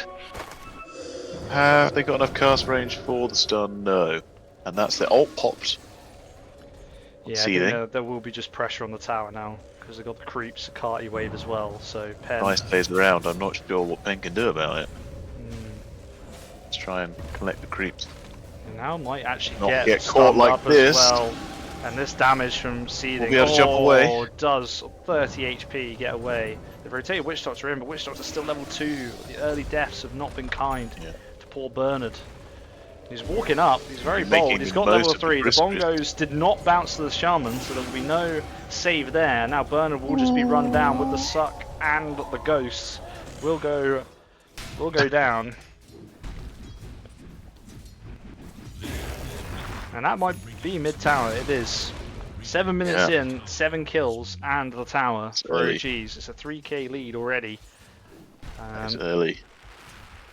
Not currently feeling the burn. So, yeah, as we said, a difficult start. They want to get this game as late as possible, ideally, on Bernard, but right now it's looking difficult to get there. Radiant should Hmm. look to the middle tower. Bottom lane, now Vi's coming down to the bot lane, so it's a 3v2 here. They need to be careful. As the stun is up and ready to go, and I think if they trap the Grimstroke here, they'll be happy to go. As they walk past and they hex him up straight away. Grimstroke now stunned up as well. They do use the vacuum. I'm not sure it was needed. It didn't really move him, Damage? but the damage, Yeah. from Larry with the Ion Shell doing the business, and now I think Rami will be able to walk away. Although the clicks coming out from the Wyvern did quite a lot of damage. Now pops that to regen some mana. We'll get that back up, but also heals from the Wyvern too. Is an early shout out to Vi. 2-0-6, 100% kill participation, making the moves. Making the moves. Just wander in, you shackle them, you let your team kill. It's just that them. simple. As Bernard is going to get caught out here because this is an AD rune on the Death Prophet, and I don't think there's much that can Oh no! Killing spree. Oh, does no. go down in the end. Gets caught. Nearly got away. This is rough. This is rough. This is really rough. Yeah, it's not This is looking really rough. looking great as the as they now pop the Death Prophet ult. Try and use a bit of the AD, I guess, and put pressure on this Medusa. They are just going to dive onto tower now. I don't think they're very afraid at all. And now, oh, Seething. Yeah, the ult's back up. Yeah, Seething got yeah, got like sped up. I can't remember what that spell's called. Surge. That's it. Fuck it out. I couldn't think of it for the life of me. I was like, Ion Shell, Vacuum. What's the other one? What's the other guy? It's the Surge. Yeah, he got surged up. But he didn't fancy running in. I was surprised. Thought they would dive here, but they do have Pen down here as well. I don't know what this early Pen can do. He does go onto the back lines and then onto the Death Prophet. It will just get the suck off, but the ult will have healed him up. The wall was also dropped there. Rami nearly walked back through it. I don't think he needs to really care of the damage from the Ember actually shredding through the Darkseid, but now he gets stunned up and sucked, and that will be him going down. But the double leash comes out from the Grimstroke, but it is all a little late. The Grimstroke, for good measure, walking through the wall too and taking damage from himself. Needs to be careful. The Medusa does not have much mana to sustain this fight. Nice bongos bounce between a couple. They turn around and they do the double stun, but it won't matter. Zebulon will go down from the damage from the Wyvern. Time Twister once again picking up a kill. They're 11-0 currently. It's 10 minutes in. There's more than a kill a minute. And on the backline, Zwei wants more. He's found Bernard once again. He hexes him up and starts chasing down. He's coming in. Yeah, rotations in. The Tidehunter's here. Does have the Ravage, so it looks like they will set up for this. They will drop it now. The heals... They need to get a kill here, desperately. They lose the Tide first. But yeah, the double Maledict is nice. And will Larry be able to TP out before the Maledict kills him? Easily. Yes, he will. So it's only one kill. 1 for 12 currently. It's not looking good for Bernard. It's getting out of hand. You gotta start somewhere. You gotta start somewhere. One is better than none. They need to take the momentum and keep going. You know what's great, actually, is that Gaben favoured Bernard all the way up until about 7 minutes. That fight on 7 minutes was where Gaben drew the line. He was like, no, Bernard will not win this game anymore. I think if I'm on Bernard right now, if I'm playing in this game on the side of Bernard, I'm thinking, yes, we're not doing great. We're losing fights. We're 12-1 down. They're creating a lot of space for their carry. But the saving grace for me is that their carry is a treant. Yeah. So the space that you've created for this treant has got an Echo Saber on a treant, which I don't know. I'm sure I'm about to be proven horrifically wrong, but I don't feel like I'm scared of an Echo Saber treant. Yeah, it's currently not the Echo Saber treant that's causing all the problems, to be fair. But yeah, I take your point completely. But they just need to find some space and time, and I feel like OGs know that and are just squeezing the map massively as Grimstroke gets caught out here as well. Zebulon. What they're not allowing them to have is either space or time. And goes down. That's 13-1 now. Chalk it another one up. That's another kill just on the last hit. It's pretty rough. Could easily be going differently for them. Again, it's another case of like serious lockdown on the side of OGs too. Just because you got something like Shadow Shaman, right? Like that alone. So Medusa gonna get spotted here. Yeah, I think so. They think they know that he's there, but I think he does get out. I'm not sure what they do. Medusa needs to go somewhere else. They need to force this tree in our lane. They need to go and rotate as 5. They need to ignore the fact that this push is happening. Like, you've already lost towers. Like, who cares at this point? You need to go kill this guy. Like, he is on his own. He has no way of getting he's out. On his own. And he's too far up for them to rotate quickly to go and get it. Like, you need to, like... Yeah, like what you're saying, not panic about the state of the game too badly. I know it's a big score, but you got to like... He is also basically joint top on net worth as well. It's, It's a lovely kill. I don't know how he gets out without ulting. It's not an easy kill, but you got to try and take this opportunity to get him while he's on his own. And we might find Vi here. Don't know if Rami saw that. He did, but it's too late. TP's out. In middle lane, they might try and set up onto Seething, but they do still have Time Twister behind with the Winter's Curse ready to go, so it will be team fight on team fight, so you need to be careful. Time Twister coming quite far up. Yeah. The Bernard are so scared, understandably, but he gets away with it. It's just still free up here. Yeah, I think that this is what we do in this position. We focus on trying to stop them doing their thing, where really all that's doing is playing into what they want to do. They want to run at you, they want to fight because they're going to win the fights because they're ahead. What you should be doing is grouping up together, taking down the one guy who's on his own. Yeah, make them They see his courier, so they know he's up there. think But a bit more defensively, and that is what I will say actually, because when you're in the game, it feels very, very different to. obviously, So, yeah, like, we have the advantage of knowing that he's on his own up here. Yeah, we exactly. can see him there.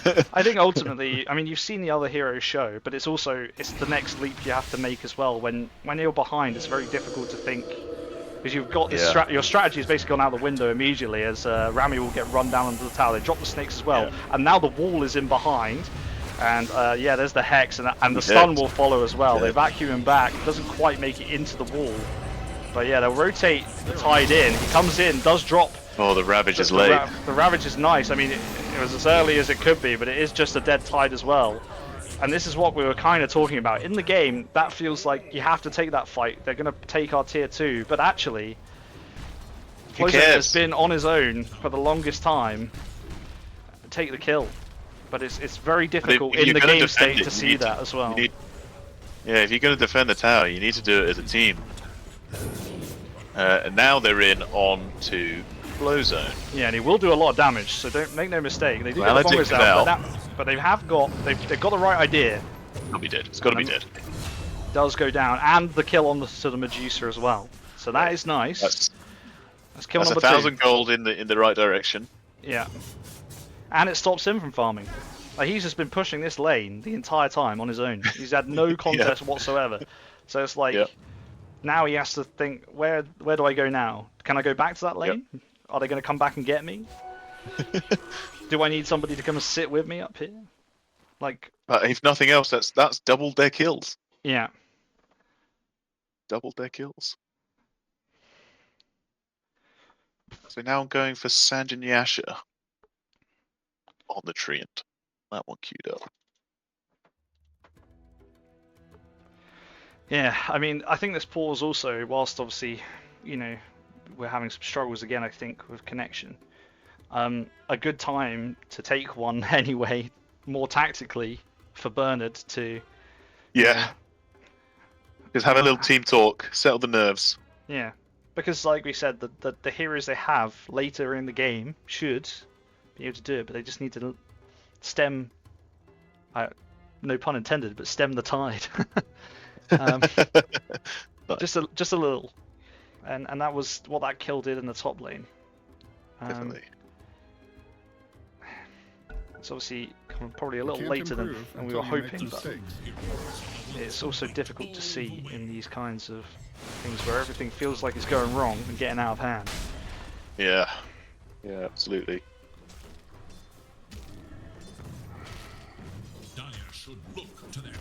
But I think until your racks are gone, you're still in it. Yeah, and still I have a guess chance. the other opportunity to, you know, the dire side have been playing entirely in the Radiant map. Like, they've been playing in this zone, the jungle, the entire time. So there's this whole jungle that, you know, even Flow Zone hasn't been Like touching here. untouched. Yeah. It's like dipping into the creeps here, but you know, he was pushing the wave all the way out. So you don't really need to. Once you kill him, you can start taking control of that area and get some farm over there. Just dodge the fights. They might smoke up and try and fight, try and get you, but that, I guess, waste their time when they can push. The difficulty is they do push really fast with the Death Prophet ult and the Shaman. So the combination of the two, it's very, very difficult to see how they test it. Unless they, Looks like Bernard going to try and fight this one. They've got all 5 here. yeah, that is a Maledict lovely Witch out Doctor makes ult. Prophet is lovely. That is gonna shred the Death Prophet completely, and Bernard will go down in exchange with the Wyvern ult, but that is absolutely fine. They pop the Medusa ult now and run it in front, so Yes, indeed. this is good from Rami, getting around the side to get in front, and this is big kills here for Bernard. They're turning it around now. That was a lovely kill onto Larry by Penn as well, and Rami will Shame actually good pick up the kill on That's 4 Vi for 1. too. That is 4 for 1, no flow zone, because once again, still in the top lane farming up, and so big And kills. boy, did they need that.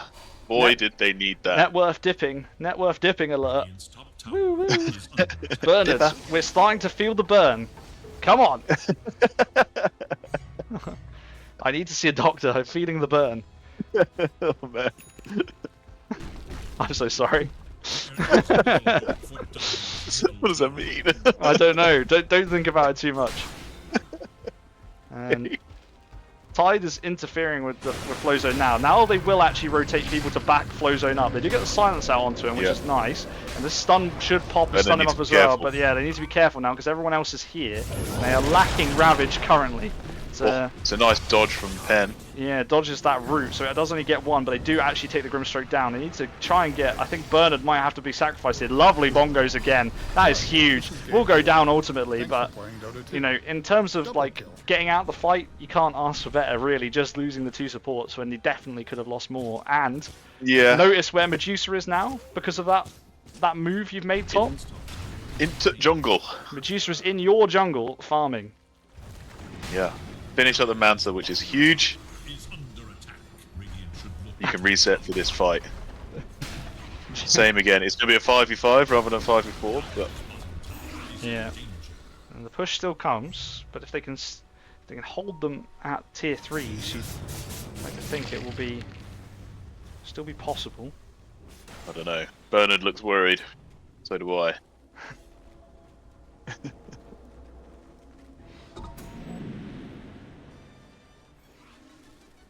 Yeah.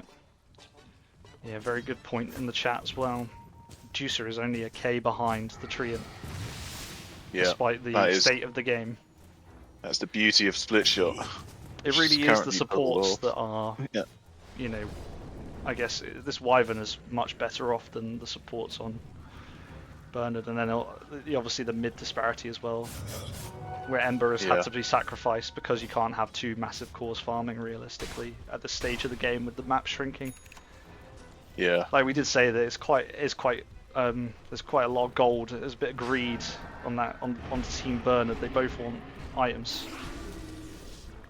Yeah, they need a lot of creeps. If Penn can get out of here, this is quite nice because they smoked up into the jungle. And this is what I was saying about stopping the stopping the push, because they push really fast. They could have just set up for this tier 2, which has already got damage. They decided to smoke and try and get something instead. They will get Roche. Yeah, which will be Rami difficult. now playing very well on the opposite side of the map. All the time. You see him, you run to the other side of the map. You see him, you run to the other side of the map. Keeping your TP ready just in case you need to go in. Yeah, this is nice. The Roche is the Roche. And they give it to Flowzone, who up until this point has not really been present in the fights. So it'd be interesting to see whether that has an impact. Yeah, Penn needs to be careful once again because they are coming at pace into the jungle. But managed to get away with the last remnant. And so they can set up for a high ground defense here. They could even contest the tier 2, but it's not got much life. No, I'm not sure if it's worth. And the exorcism has been popped. So now time to set up on the high ground. They have Ravage back up as well, so there's lots of spells to be used from both sides. Snakes are also available, as is the Vac Everything's Wall. up. Yeah. So yeah, Prophet Ult is going to run out shortly. This is it's kind of weird to put it on Flowzone, no? Would you not put it if you'd put it on seeding there, taken the tower, then used exorcism? He could have walked up without fear because he's got a second life and just. I'm not sure if you take the tower without exorcism though is the problem. Well, no, that's what I mean. If you wait to take so they used it to push this tier 2 that was already low. As they blink in and Ravage, that's a nice Ravage onto 2 or 3, and if they can get Shaman down early doors, that would be great. He does use the old chicken out, and now they've used the Witch Doctor ult in combination. It's hitting Flowzone, go down once. And that is the first life as well. Larry Lama with a nice wall to separate the fight out. Bernard Sorcerer is in big trouble. Managing to run away as it looks like Penn trying to get the damage out, but actually they're dying. They need to get away now. Medusa still has quite a lot of mana, but has no ult and no way of getting out. And on the other side, Penn has been caught by Flowzone. I think Medusa will also go down. Maybe try and take one with her, but it's just trying to run away. But I don't think this escape is going to happen. And that is 4 dead for the side of Bernard. And I don't know what happened there. It looks so good for Bernard. Flowzone with the triple kill. As my cat pushes the mouse to the bottom lane. We don't want to look at the bottom lane. We want to look. I guess that's the beauty of the Aegis, isn't it? Your carry comes back. Flowzone definitely getting some value. Getting, what was it, 3 kills there, 2 kills there? Yeah. And then your exorcism's back up to take the buildings as well. Yeah. Um, Not interested in getting the second rack. Just the ranged. I like the initiation from Bernard in that last one. Just trying to catch the supports out on the back lines. It was great. I think without the Aegis, it's a different story. yeah, as Bernard Sorcerer goes in again, they link up the two, but now the Witch Doctor is going to go down. A lovely Winter's Curse from the Winter Wyvern will take him down. Larry will also be traded with the massive damage coming out, and Bernard actually getting some return kills on the retreat for OGs. Yeah, 2 more kills. That's a nice couple of pickups. And both onto the Medusa once again. He's going. The Darkseer was the double Mystic Snakes thanks to the Grimstroke ult. Oh, nice. And they found Time Twister as well here, actually. And with the... Oh, they popped the... Oh.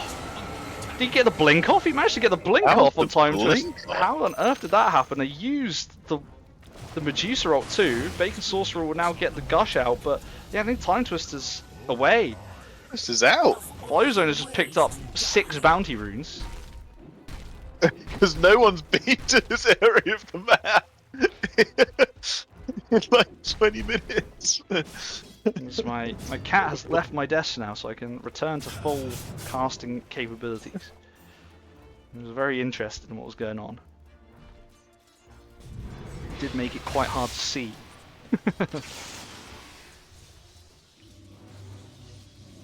Wow. Yeah, OG's really took a lot. I'm surprised they didn't take the second Rex, but maybe they weren't sure they... sorry, yeah, in the mid lane, didn't take the second barrack. They just No. just did the ranged. Yeah, they weren't sure whether they would get it or not. They did get the tower in the bot lane, so that would be nice if they ever... Well, when they try to go back in next time. I'm sure there will be a next time. They're still very much ahead in this game.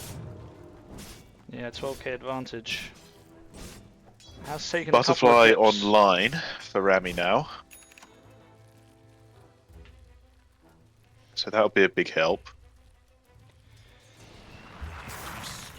And yeah, it'll be interesting to see. Does the Treant go MKB so he can still click the Medusa? Got that what a happened? Chrysalis queued up at the moment. I don't know. I don't know. Don't know where any of the items you may go. Has a BKB just been delivered? Say, take the Tormentor. Yeah. A couple of nice shards on this team actually. Although Wyvern is looking incredibly low. I need to use Cold Embrace. Has like But so many lotuses as well. Look, the Greater Healing Lotus too. So yeah, but the shard goes the way of Larry Llama on Darkseer. Obviously giving the trail behind Surge. And they're just gonna run it back down the bot lane. See if they can Yeah. take these barracks and these buildings that they missed out on last time. They have everything available. Yep, everything is up for both sides. So let's see what happens this time around. As they obviously smoke up to, No smoke. but have just run up. And Seething will stand at the front. Obviously no Aegis in this fight either, which they did have last time around on Flowzone. And nice Ravage in. And now Ember will come in there, trying to take Seething down. Oh, That will stop a good lot of damage, yours. but that is a lovely... Oh my god, the wall and the vacuum is huge wall damage. is They're all incredible. just so stuck in the middle, and what was a great Ravage is now a complete mess with the snakes as well. There were so many units in that area, my game literally lagged. But we seem to have made it past it. The Well, he's Medusa is... running quite deep here. Yeah, the Medusa... Oh, but now they just kill off Bernard again. Poor Bernard's having a tough time in this game. They will buy back on the tide, but he doesn't have Ravage, so not sure what's going to happen here. Medusa's still very needs to get low some on mana. mana. He needs to be careful. But now Time Twister a Has little the far damage. up and will pop to Rami as well. and they just sit behind the Medusa raid boss. She's very low on mana. Needs to be careful with these snakes as well because it's like 30 mana. They hold. That again seemed like a terrible fight, but actually the barracks are still there. OG's not actually getting anything. There was it just the one buyback? Yeah, the one buyback on the tide. On tide there. Yeah, it was a lovely initiation, but the vacuum into the wall. Oh my goodness. That was incredible. Bernard will be sure to keep an eye out for that one going forward, I would have thought. I'm quite amazed they all managed to get out of the carnage in the middle there, because it was only really Tide who died in the mixer. As they actually they want to go in onto Flowzone, they see him out of position, and this is a lovely TP from Penn as well to come in and root up the Treant, who doesn't have BKB for 3 seconds. Will just go down, and that's a 6 kill streak going the way of the Ember. The Ember really needs that gold as well, and that's huge. Yeah, huge for Bernard. Massive. Great for the program. Great for the program. This is fantastic. This is what they need. This is what they need. Medusa's on that kill streak now. Making headway on the Scotteh, which will be massively useful into all of the heal that actually OG's has with the Death Prophet, the Treant, the Wyvern. There's a lot of heal there. Yeah, I think this could be coming around. We're reaching that point of the game where Tide may start to turn. AD on seething is not going to go amiss though.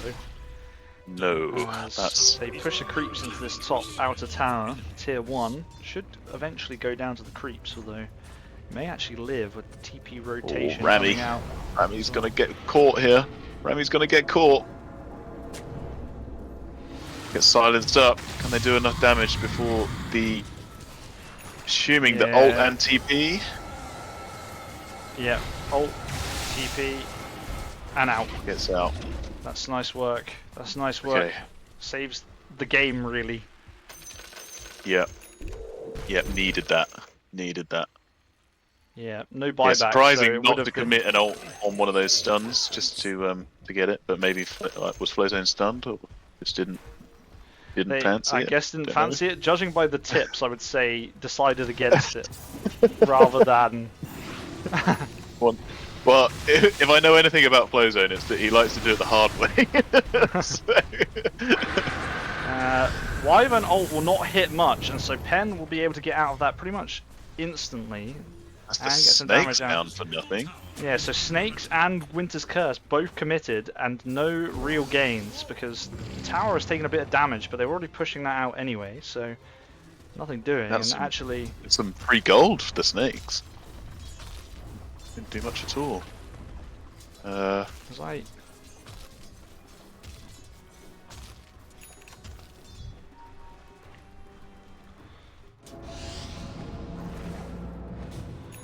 Oh, they're gonna find Mindless again, quite a little out of position here, being quite aggressive, but has the 4 stuff out. Yeah, silent stuff as well, but Seething was there. Bernard has just gone balls to the wall again. Nice glimmer to save, but now the dust comes out as well and will go down. They do leash them up with the Grimstroke ult, but they've committed it when they probably don't need to. That's nice snakes though. Now the Ravage comes out, and they're coming in from the side here on Bernard, so let's see if they can get anybody killed. Grimstroke goes down as well. It's not looking good for Bernard currently. The rest of the fight though, the problem is there's just so many heroes congested in this one area and they just keep walking through the wall. There's too many units. They pop Manta and the rest on the Medusa, but without the Tide as well for 70 seconds, Medusa's in big trouble. And got shackled up. Penn went down as well, and I think with no buybacks, oh sorry, Bernard has got it just back, but he's back in 6 seconds anyway. The 18k advantage.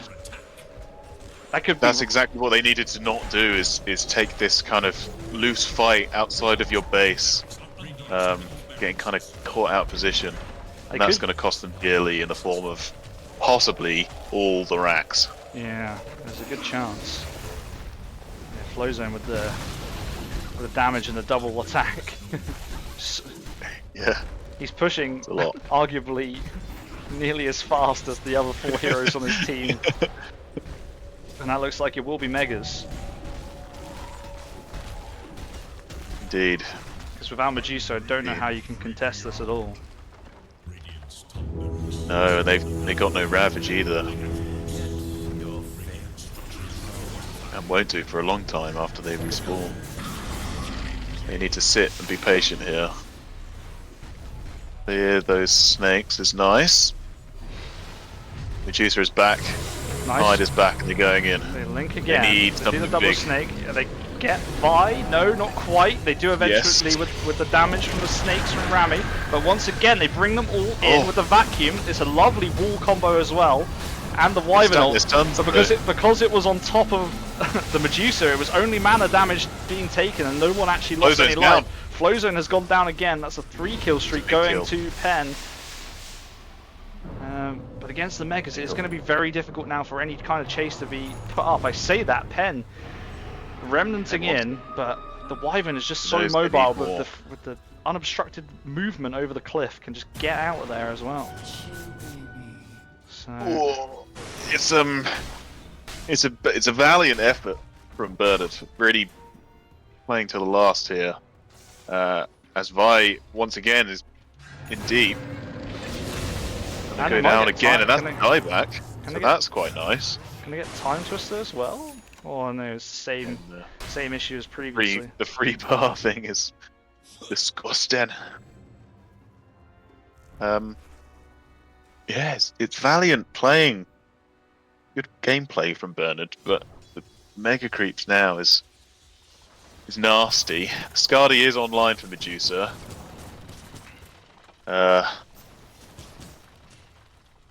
Yeah, it's tough. Yeah, very Tough. difficult. They are taking now some good engagements, getting a couple of kills there, but still only half the kills of OGs. Yeah, I mean the point where they were to here, it's quite remarkable. They managed to, you know, maintain themselves in the game this long. The way it was Yeah. looking at the sort of peak, the early peak of this graph. But Yeah, it's just so difficult into the Megas now. Like 35 minutes in against Megas is very tough.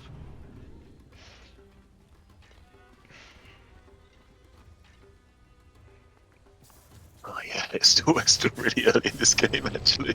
It's still very early. And OGs will take the Roshan.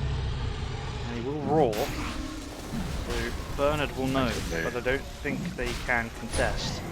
They have too many can. problems with their base. I think they just need to try and push out these waves as far as they can before the Aegis push comes in. Everyone other than Rami is struggling taking down these Mega Creeps.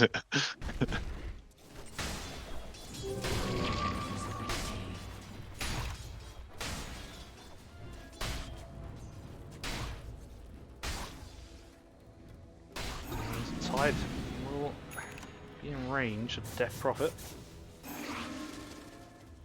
I was going to say it's been a sort of quieter game from seeding, but 7-1, so maybe not. Maybe I just been so much else going on, quietly just doing this thing, you know, just doing this thing. Getting the work done. Yeah.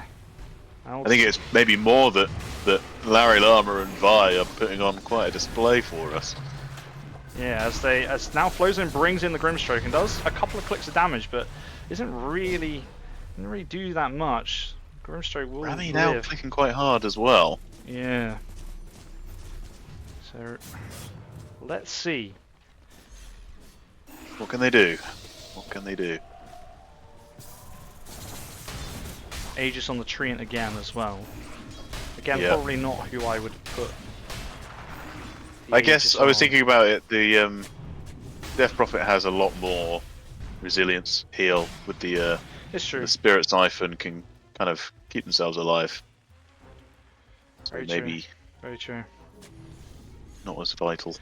I feel like, you know, if you were playing a conventional carry, then it is the perfect hero to put the Aegis on. It feels weird to put it on a Treant who like waddles up and smacks someone twice, and you know, Yeah.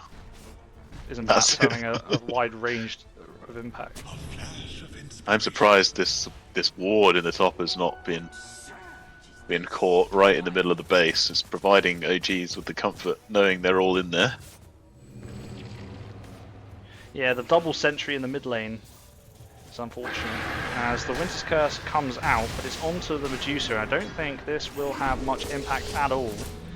No Has follow up at all. not the easiest game for the Winter's Curse, because everybody you kind of want to pop it on sits at the back. You need to get around the back.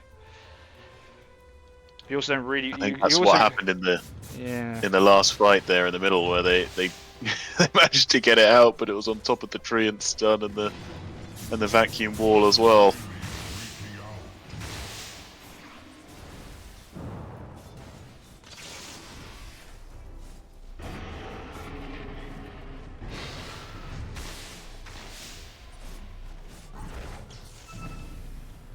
I'm just playing playing a dangerous game with the blink, but being on the right end of it every time so far.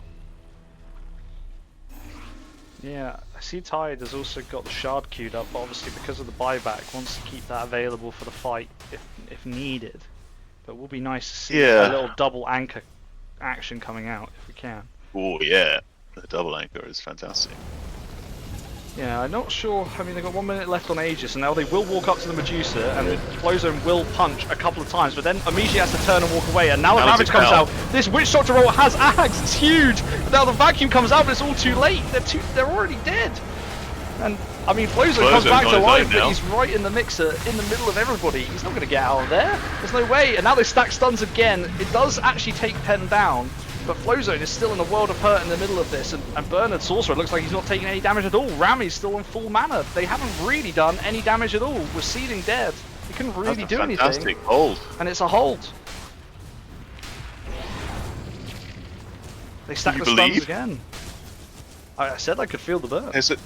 There's only so many more fights like that OGs will get away with before they're in big trouble. Yeah, because this is still an Ember Spirit who can get more items. Yeah, This is not a only finish. really has 1 or 2 items. It's not. Yeah, the Medusa is obviously the beef of their damage and everything, but it's the kind of hero you can ball behind and win the game. And if the Ember if more fights like this, the Ember, if he can stay alive, actually, he did obviously die in that fight, right? So if he can stay alive, it could be huge. Yeah. Just needs to be there. But bearing in mind that was an Aegis fight for OGs.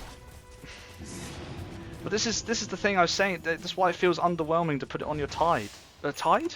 Treant, sorry. I mean, the same. Like he pops his ult and he tries to click them a couple of times. He literally walked up and hit the Medusa twice with the Echo Saber, and then had to turn around and walk away because he didn't want to be up there anymore. But it's like if you've got Aegis, you should be up there. Yeah. I don't know. Maybe they'll try it differently the next time. Yeah, I if don't they know. get it. It feels like I don't. It's twice now that it's gone that way. So Yeah, you got to I try think maybe something onto new. something. Like it's almost like he needs like I don't know, like he wants to be shadow bladed or something and walk behind and like kill a support quickly, and then that starts the Yeah. fight. But he's not getting anything from it. Yeah. 9% win probability for Bernard currently. Is that all? Well, they still are against Megas, and we know Gaben favors Megas. His greatest creation. Mega Crocs. Time Twister is in deep again, and I'm not sure he's going to get out this time. Yeah, and this could be a kill for Penn if they can. Yep, they do get it onto there. I think that is just the Lovely. switcheroo as well, so not the full ult committed, which is nice. And that's more kills for Penn, more gold for Burn, and more favor with Gaben. Up to 10% now, a whole If, 1% gain. Penn's gone back to tell her and magicked up Shiva's guard. Yeah.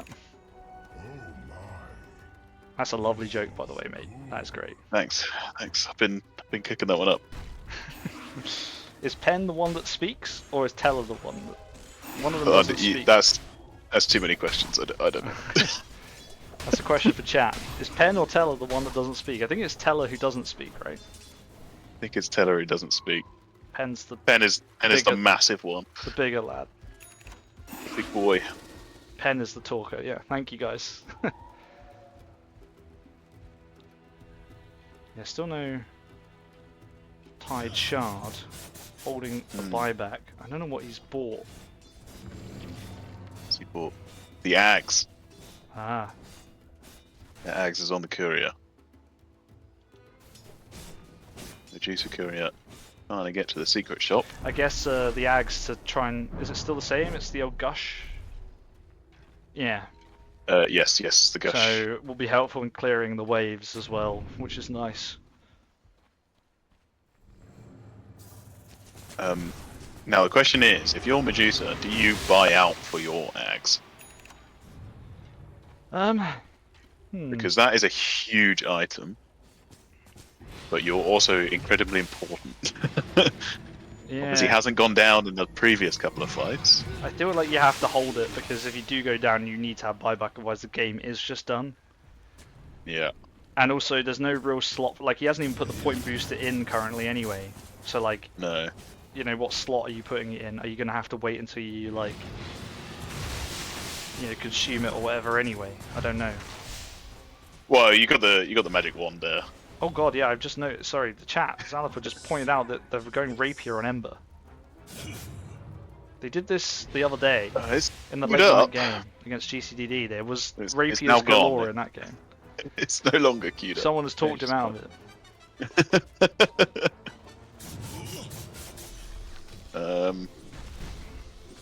Yeah, I mean, he was the only one to die in the previous fights. Yeah, maybe not the. Maybe not the best idea. But if it falls and the Medusa picks it up, then I'm not. So, Falcus, the reason I'm not questioning the slot is because why would he not move the point booster in already? if for the wand, that's what I'm saying. If you're so committed to keeping the wand that you won't put your point booster in because it gives you literally more mana on the hero that requires it. I don't know, does. man. yeah, that's confusing. The Ags is now the old 25 talent, so it gives you the split shot multiple. Is that what it's called? Yeah, split The- shot the- like the on hit effects. Modifiers. That's the word, not Yeah, multipliers. secondary modifiers. attacks. Yeah, the modifiers. Just there you go for Roshan again.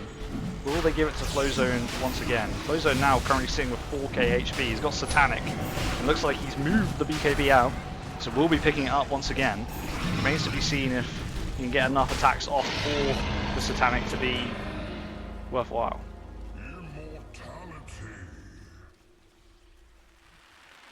So that was Refresher on the Shaman and Cheese on the Prophet.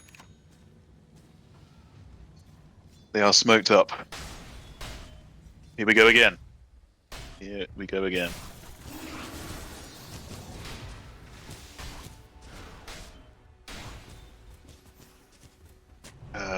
Medusa just needs 500 gold, and we'll have the Ags. We'll get 200 from selling the wand. Yeah. So he's So, gonna go for it. Yeah, it's close. It's close, and I think this could actually be. She's bought it. She's bought it. Yeah. Bought it. It's online. Online. Trading out the wand, There we go. as we said.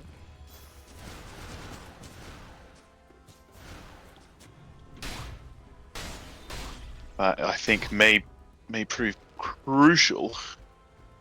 Time to assert again. Just being a cheeky little fucker in this top lane. Yeah, as they do actually smoke up on OGs now. There's, yeah, a little bit of action going on. They've snuck into the base. Bernard is going to cop one again here. Yeah. He's going to cop it again as he gets vacuumed in with the. It's a two supports, God, which is is it? not ideal, but it's a lovely.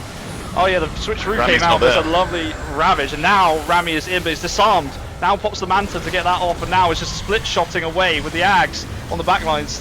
Trian is punching the Tide as I lag to shit here. Very difficult to see what the fuck's going on. Tide gets caught on the backlines, but does have buyback. illusions. But they Yeah, they've got the suck off onto the Medusas. They ring the buybacks on All Bernard. buybacks. And now Tide is back in again. Doesn't have the Ravage, of course, but will have Gush up again in a second. Now they come back in with the Shiva's Guard from Penn. He's jumping in, trying to get as much damage as possible. Nice bonkos, bouncing between. And there's Maledict on that treant as well, so that will be the first life. Down. He does finally go down. Larry needs to be careful on the sides, but disarms the Ember so he won't get a kill. They do get a death profit in the midst of that with the Witch Doctor roll, but they ring the buybacks on OGs as well, both buying back. I think they see the end is in sight, but they could also throw the game if they're not careful. They TP into the shrine. There's no Witch Doctor and no Grimstroke. Grimstroke will be back in 20 seconds though. Didn't have buybacks, so 4 buybacks. If they kill the Medusa Running now, a little this low on could, HP. yeah, could be the end of the game. They vacuum them in again. It's very nice as we lag out once more, and now with no mana, the Medusa is in big trouble. Disarmed as well. Big trouble for Rami, and that could be the game. 120 seconds, no Medusa, and you think it's just a matter of time before the GG is called. Grimstroke is still alive, but they do call it, and that is OGs getting it over the line. Finally, 49 minutes in, OGs take the dub, and they go 2-0 against Team Bernard. But it was a valiant effort in the end. Yeah, really well played from Bernard there. Just didn't quite stay in it enough. I think without the megas, they would have taken that to a very long game. So I'm kind of glad that didn't happen. Yeah. Oh geez. Clinical at the end there. Ticking off all the objectives, getting the Roche, getting the buybacks down. In the end, the wall illusions, I think, making the difference. The Medusa illusions from the wall absolutely rinsed Team Bernard. They were not ready to deal with what OGs have been dealing with on this Medusa. But yeah, getting them over the line there at the end is lovely. Great end to the game. Yeah, the team fight finally came together as well. Yeah, it all just fell into place and worked out nicely. Yeah, some good combos, very nice walls from Larry on the Darkseer, particularly at the end, like we said. And obviously just eventually converting that early game advantage that they had. So, you know, very well played from OGs. They do take the series 2-0. Any thoughts? I can't commend Bernard enough. You know, on this graph you can see there's a couple of times where they get back into the game quite significantly, and to be in the position where they were and to get back into it that much is very creditable. So yeah, shout out to them for doing that. Yeah. Any thoughts on the MVP for this one? The MVP. I'm going to split it. I'm going to split the MVP. I'm going to be controversial. I can't make up my mind between two. I think they both deserve it. Firstly, Vi absolutely set up the start of the game. Was 100% kill participation within the first 10 minutes. Rotating, like, first of all, creating space in their lane, and then rotating to other lanes, having created that space, given the comfort to leave that carry on their own. And just make moves across the map, getting kills everywhere they go. So 100% making the space, getting that early advantage is basically on the back of Vi's rotation. So fantastic credit for that. Also, carrying on from that and keeping the advantage going and eventually basically winning the game for them, Larry Lama with some humongous vacuum walls in these team fights is just incredible. Some really well played to both of those. So I'm gonna split the MVP, but I think everyone in this game is deserving of it. Fantastic. Yeah, and like you said, credit to Bernard for holding on as long as they did and fighting back. It was very tricky to navigate that middle part of the game. After they've run at you, you start to need to just reset and try and work out what to do, and they managed to do that. Get some kills, get involved in the game as well. But just like we said, the megas probably came, like the megas were at like 35 minutes, right? And the game ended up going until 50. Yeah. So if you avoid the megas, I mean, yeah, like you said, it could have probably been forced even later, given more. There's a couple of time. extra buildings, yeah. Yeah. But they just got caught outside the base like one too many times, and so yeah, very difficult to to navigate that one. Mm. Cool. I mean, wow. We've had a couple of stoppages in this one as well, to be fair, because of the a little bit of connection problems going on. Yeah, I've done indeed. So I may just wrap it up there. Lovely stuff. Chill out. Yeah. Well, what a game. 2-0 to OGs. Any closing thoughts before we Well, it's wrap out? it's the first 2-0 series I've seen, so that's good. Oh, do you want Sad to? for Do all. we want to interview Sad for all of anybody? you. Flowzone is asking if there are going to be any interviews. Are there any Uh, questions you'd like to ask? I mean, I'm happy to interview Flowzone about Yeah, what all right, carry Flowzone, tree jump in is. here then. Let's get involved. You're in the. I think you've got the caster role anyway. You should be able to get into the channel, hop in, and let's give you some questions if you're up for it. As we wait for that to happen. Here we are. How's it going? Now, I would love to say I didn't feel like the Treant carry was particularly impactful, but then I've just looked at your score, which was 16 and 4. Yeah. So that obviously probably isn't very true. How did you feel that game went? I mean, in comparison to like our practicing, like Trink carry, the lane went significantly worse than I was expecting. Okay. The whoever was playing Tide, Bernard, he was playing it really well. I played Treant into Tide before, so it was interesting. The anchor smash is a bit of a big problem. But Yeah, it does take a lot of the damage away, doesn't it? yeah, but it was fun. I mean, Vi once again, as always, totally set up my game and made life significantly easier. But other than that, yeah, I think a bit of a misplay in the mid game for that last, well, not the last team fight, but the after Megas, we went high ground with Aegis and unfortunately stacked our ults a bit too much. Yeah, it happens. It happens. But other than that, I think it was relatively clean. Yeah, no massive complaints. Yeah, definitely. Yeah, I mean it's a kind of a testament to the lead you built anyway that you were allowed to have a couple of fights where maybe you don't execute quite as well as you normally would and still have the advantage of the mega creeps or you know anything else in the game. Yeah, absolutely. Yeah. I mean, talk me through what's so when you're thinking of you obviously played carry IO as well in the first game. Yeah. Do you just enjoy an unconventional carry? Is that the go? I mean, so IO I've been playing since just before TI 8, I think, TI 7, whichever the one that Anna like popped off on it, and I like to think he got the idea from me. So I've been playing it for forever, and it's by far my favorite hero. And from there, I think we went into this tourney like not really wanting. Well, I'm not a carry player at all by any means. I'm usually a pos 4, so I wanted to just sort of go into games and have fun. Yeah. And yeah, I mean, I don't know. Like, Io's a really fucking strong hero. I think people massively sleep on it. You've got unlimited damage from orbs. You push towers super fucking fast, and just the global presence is unbelievable. Yeah. But yeah, I just generally think that most carry heroes are just a bit shit. Like, you go around clicking hero, like clicking creeps, and it's like, where's the fun? So yeah, I just want to play something that's a bit different, a bit interesting, but is still like pretty problematic to deal with. Yeah. And yeah, and Tree was sort of born out of that. Well, before today, I've played 3 games, I think, as carry Tree.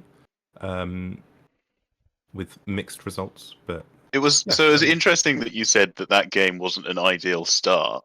What were you expecting from the start? Because I'm pretty sure were you not like 3 or 4 kills up to none, and like the start was you were like 10 I think was it 16 and 1 at the start of the game or something like that. So yeah, what would an I mean, ideal start look like to you? Is that not? Tide just got too much out of the lane. Like I was playing a game earlier and I got 56 denies, I think. Okay. And yeah, I mean, I did. Oh well, to be fair, I did end on 58, so not too bad. But yeah, I think he just got a little bit too much XP. He was smart in just sort of leaving the lane and realizing that he can contest. So Yeah. I couldn't sort of snowball as quickly as sort of other games. But I mean, Right.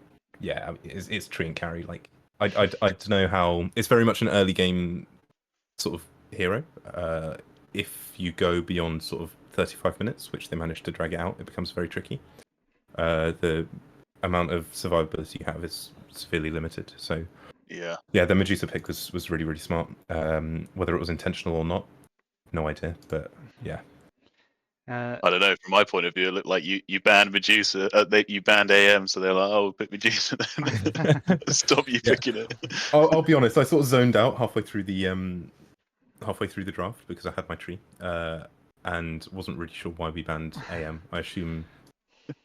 I actually don't know. I assume it was something to do with Larry wanting to be intelligent or something. I don't know. But yeah. I guess the final question I have, well, for me, but obviously, Mark, if you have any more, feel free to fire. But my last one is really, was there any point towards the end of that game where you thought it might turn around?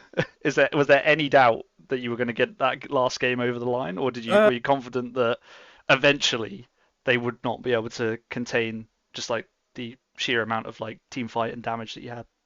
Yeah, I mean, I think their heroes didn't really help in that they only really had sort of Medusa. Only their cores could defend against mega creeps. Like their supports aren't as great. So whilst we were on a bit of a timer with Medusa, it would only really be a massive problem if we got wiped like a couple more times and then not had buyback. Yeah. But yeah, I mean, we had a sort of after the first two failed attempts, we sort of had a bit of a clearer game plan into how to actually breach high ground. And yeah, it went pretty well, I'd like to think. Yeah. Well, yeah, won the game ultimately. So yeah. Any last questions, Mark? No, I think that's it from me. Well, thank you for popping in and saying hello. Any No shout worries, outs you'd like to give before you depart? I would like to shout out Pivo on the basis that he's a fucking legend, and unfortunately he couldn't join us today. We had to get in Seething, who I think is a bit of he's a lovely bloke. He's a really nice man. But my Pivo. I'm sorry. Are you referring to Peebo really very trustworthy? Yes, that's right. Sorry. Apologies for not using his full official title, but yeah. Cool. Well, thank you very much for joining us, Flowzone. And yeah, no worries at all. Thank you for casting, and GG's. Thank you. GG's. Cheers. Okay. I don't know if anyone from Team Bernard would like to jump in and join. If so, just let us know in the chat. If not, we'll probably wrap it up in a moment. But that was obviously Flowzone of Team OGs running us through the carry tree and a bit of the carry IO and a bit of the game. Yeah, Rami, you're welcome to come in and talk for a bit. That was an incredible Medusa game. I feel like I might have to drag you in though, so hopefully you're prepared for that to happen. Here we go. Hello, Rami. Hello. Sorry if I mute the stream or hear you double. No apologies. I just dragged you in here. All good. Picked you up and plopped you in. How are you feeling after the games? Obviously, a very rough, tough start to the last one. What's the feeling like in the Team Bernard camp at the moment? I mean, I think we got O2'd in every series where they pick up a team and see how we go. And Dor, our usual unfortunately keeps an odd sleep schedule. Did tell us that he's gonna have a nap and said, "May God not let me oversleep this nap," but unfortunately wasn't meant to be, so we had to stand in. I think we're feeling okay. We feel we're getting better. That obviously last game, that early game, absolutely got away from us. I think we were feeling pretty more. We were like, "Oh, here we go again. This is gonna be stump." But then somehow managed to pick it back, get some vision out. I haven't played Medusa since the changes. Someone rightfully pointed out that a shard could have done me a lot of good. Yeah. But it was fun. It was a good learning game. Yeah, I definitely feel like you had some good moments in both of those games. Some actually quite scary team fight. Was like nice to watch and fun to watch. When the draft of that second game, were you as bamboozled as we were about what was going on? Did you know that tree and carry was going to be a thing? Um, did you care No, at all, or you just no. stick to your own game plan? You had an idea going in, and wanted to do that. Definitely, we intentionally picked Medusa. Would have liked an AM2. I think Medusa definitely fared better. Yeah, We actually thought it was going to be a Wyvern carry. I actually thought that was with a percentage burn with an axe, yeah, that was like the hard counter to Medusa. Sit far, just burn my percentage base down. But then, when Flowzone picked 3, didn't really know what to think. But then, we ended up, 19-1 or 12-1 early yeah. It game. was We thought, rough. well, that somehow worked out. Yeah, Um, yeah, I mean, big props to Llama with those walls.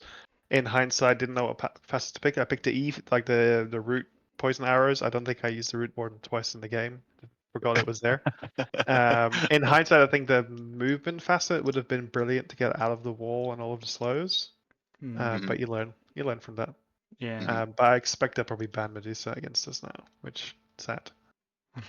yeah. I mean, you played it very well, so I would be surprised if it gets banned out. It One more was team fun. fight going your way at the end, I think maybe could have been the difference, but sadly wasn't to be. Yeah, it's all good. We feel like we're improving. Mm. We know we're not very organized. We feel we're getting better. First few series, definitely the team fight coordination was lacking. It's still not 100% there, but that's just because we're getting used to each other and the Yeah. calls. Yeah. That's Yeah, something it that was will good fun. build over time as well. Yeah, I Yeah. mean, throwing it back a bit to game one, obviously you had quite a good start in terms of like kills and actually getting stuff done in that game. But it sort of slipped away. How are you feeling after that first game? Was it, was it quite easy just to move on from that and say, look, it just kind of got away from us. They had so much in terms of like the Underlord and everything else, or what was the feeling like in between the two games as well? Yeah, we didn't anticipate the Unload having that much of an impact. Obviously, it became pretty obvious they were doing effectively a map relocation game. Yeah. 3 heroes can just or multiple can just jump across. We intentionally that game due to other series, our laning felt a bit weak previously, so we're like, let's get more active and let's try and win the lanes. We also rotated like switch, so we got the Weaver, so Bacon went Burn and Sorcerer, aka Bacon, Yeah. went 1 and I went 3. Shaker pick perhaps not. I went a light in lane, but after that, perhaps not so good. Yeah, I felt like we got a lot of kills, but I suppose because there were 3 of us sharing XP and there's lane kills, I think we actually ended up behind in XP, despite what felt like a good early game. Yeah. And then, once we were, as a team, probably 10-ish levels across us, like behind, so 2-3 levels behind each, it just became a very difficult uphill battle to get back into it. Mm. That Underlord, I've never seen an Underlord have that kind of impact. Yeah, they just had so many routes, and they had so many things to keep you in the route as well. Which made it doubly bad. And I really messed up on my 3 itemization. I can only, if I'm gonna criticize anything, I'll criticize myself. Is I went for the Ags rather than Blink, double the cost. Should have gone Blink Shot. Might have made a small difference, but probably not. Mm. Mm. Yeah. You learn, live and learn. That was definitely a thought we had as well in the cast, just because it did feel like at that point towards the end of the game when it started to turn around, just struggling to get in behind to use the Earthshaker ult, where the blink obviously would have helped you do that. Ob, any further questions for Rami? I think looking at the tournament more as a whole, and I get it's early days still. It's still only over halfway to go in the tournament. Bernard's obviously a new team. has formed for this tournament. Do you see Bernard staying together post the GFG International? Be great to see you again if any other tournaments happen in the future. I won't say no. For many, I think for many of us, this is the first tournament. I think it was more out of Penn and I both feeling we only thought there were only 4 teams. I'm very glad there's 6 other teams now, 7 total. So we thought let's try and scrape the bottom of the barrel of people who didn't manage to get a team, and we got there. So yeah, I hope so. Nice. The team is still motivated. Good. We're still trying to do it. I think we're 0 for 6 now. I think after yesterday, but you know, we're the insert country who has never scored a goal at the World Cup. We're just trying to win a game. We're trying to be that.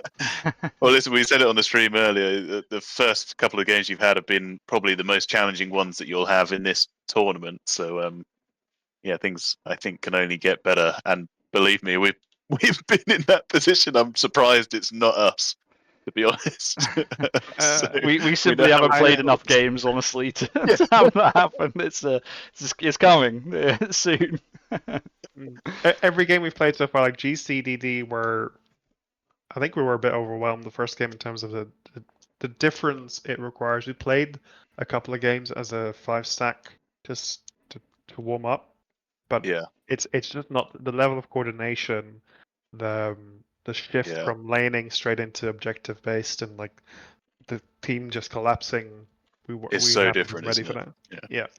So and itemization, like team itemization too.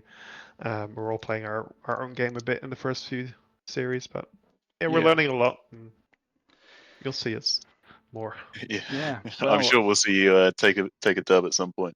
I think we are your next opponents anyway, so we will see you very, very soon. Actually, I think it is next Monday we are playing. So obviously pending you guys if you schedule a game in between then and now, but I think we might be your next opponents, so it could be a real nice close game as well, which we'll look forward to. Any final shout outs you want to give, Rami, before we wrap it up? To the opposing team, like all of them were great, good banter whilst we had some technical difficulties, and my own team, keep your heads up, and we'll try again Monday. So see you then. Cool. Well, thank you very much for joining us as well. No worries. Much appreciated, and see you soon. Have a good one. Cool. Right. Well, with the interviews done, let's wrap it up there, shall we?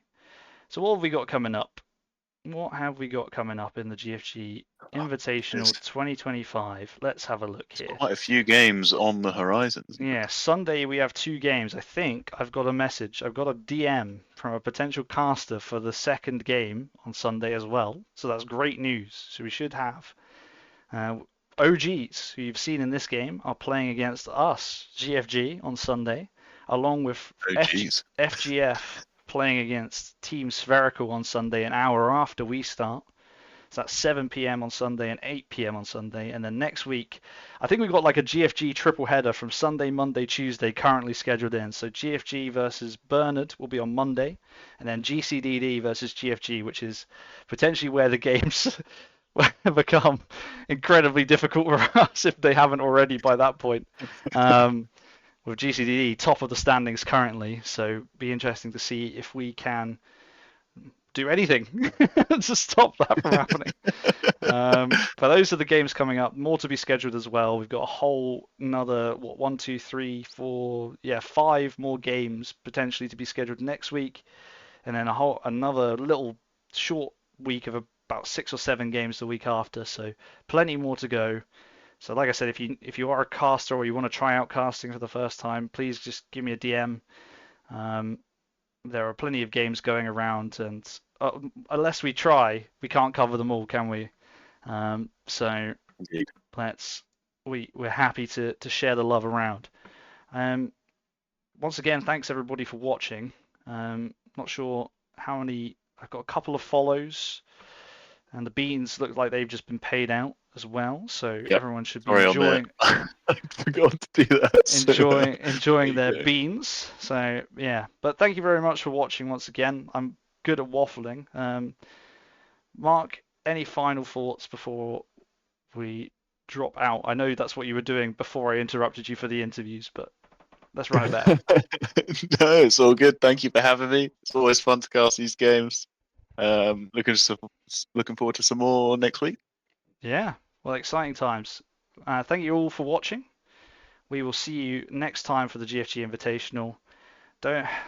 Stay tuned and take care of yourselves in this crazy world we live in. Peace. Everybody, and welcome back to the GFG Invitational Tournament. It looks like they're going to use the portal. They're going bottom with the They're portal. going for the Shrek, it seems. But I think the Oh, X mark is out and the boat. They bring him back into the boat. The Lovely. Treant unfortunately walks into the boat as well, and this will be a double kill. 2 kills for GFG. Ob not getting one, and Churubong with the Macropie getting the other. Going in, he does have his ultimate. He Oh. purges it. Or just about gets it off.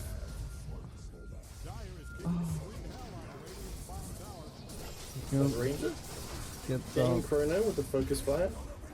Waxy pinned, finished off. That's That's away already running. back to full health too. Gets slowed. So I'm close. Oh, gonna Doom get finishes doomed off, here. but then he probably pays the TP's price. Oh, Khalees just misses it. Very fucking nice.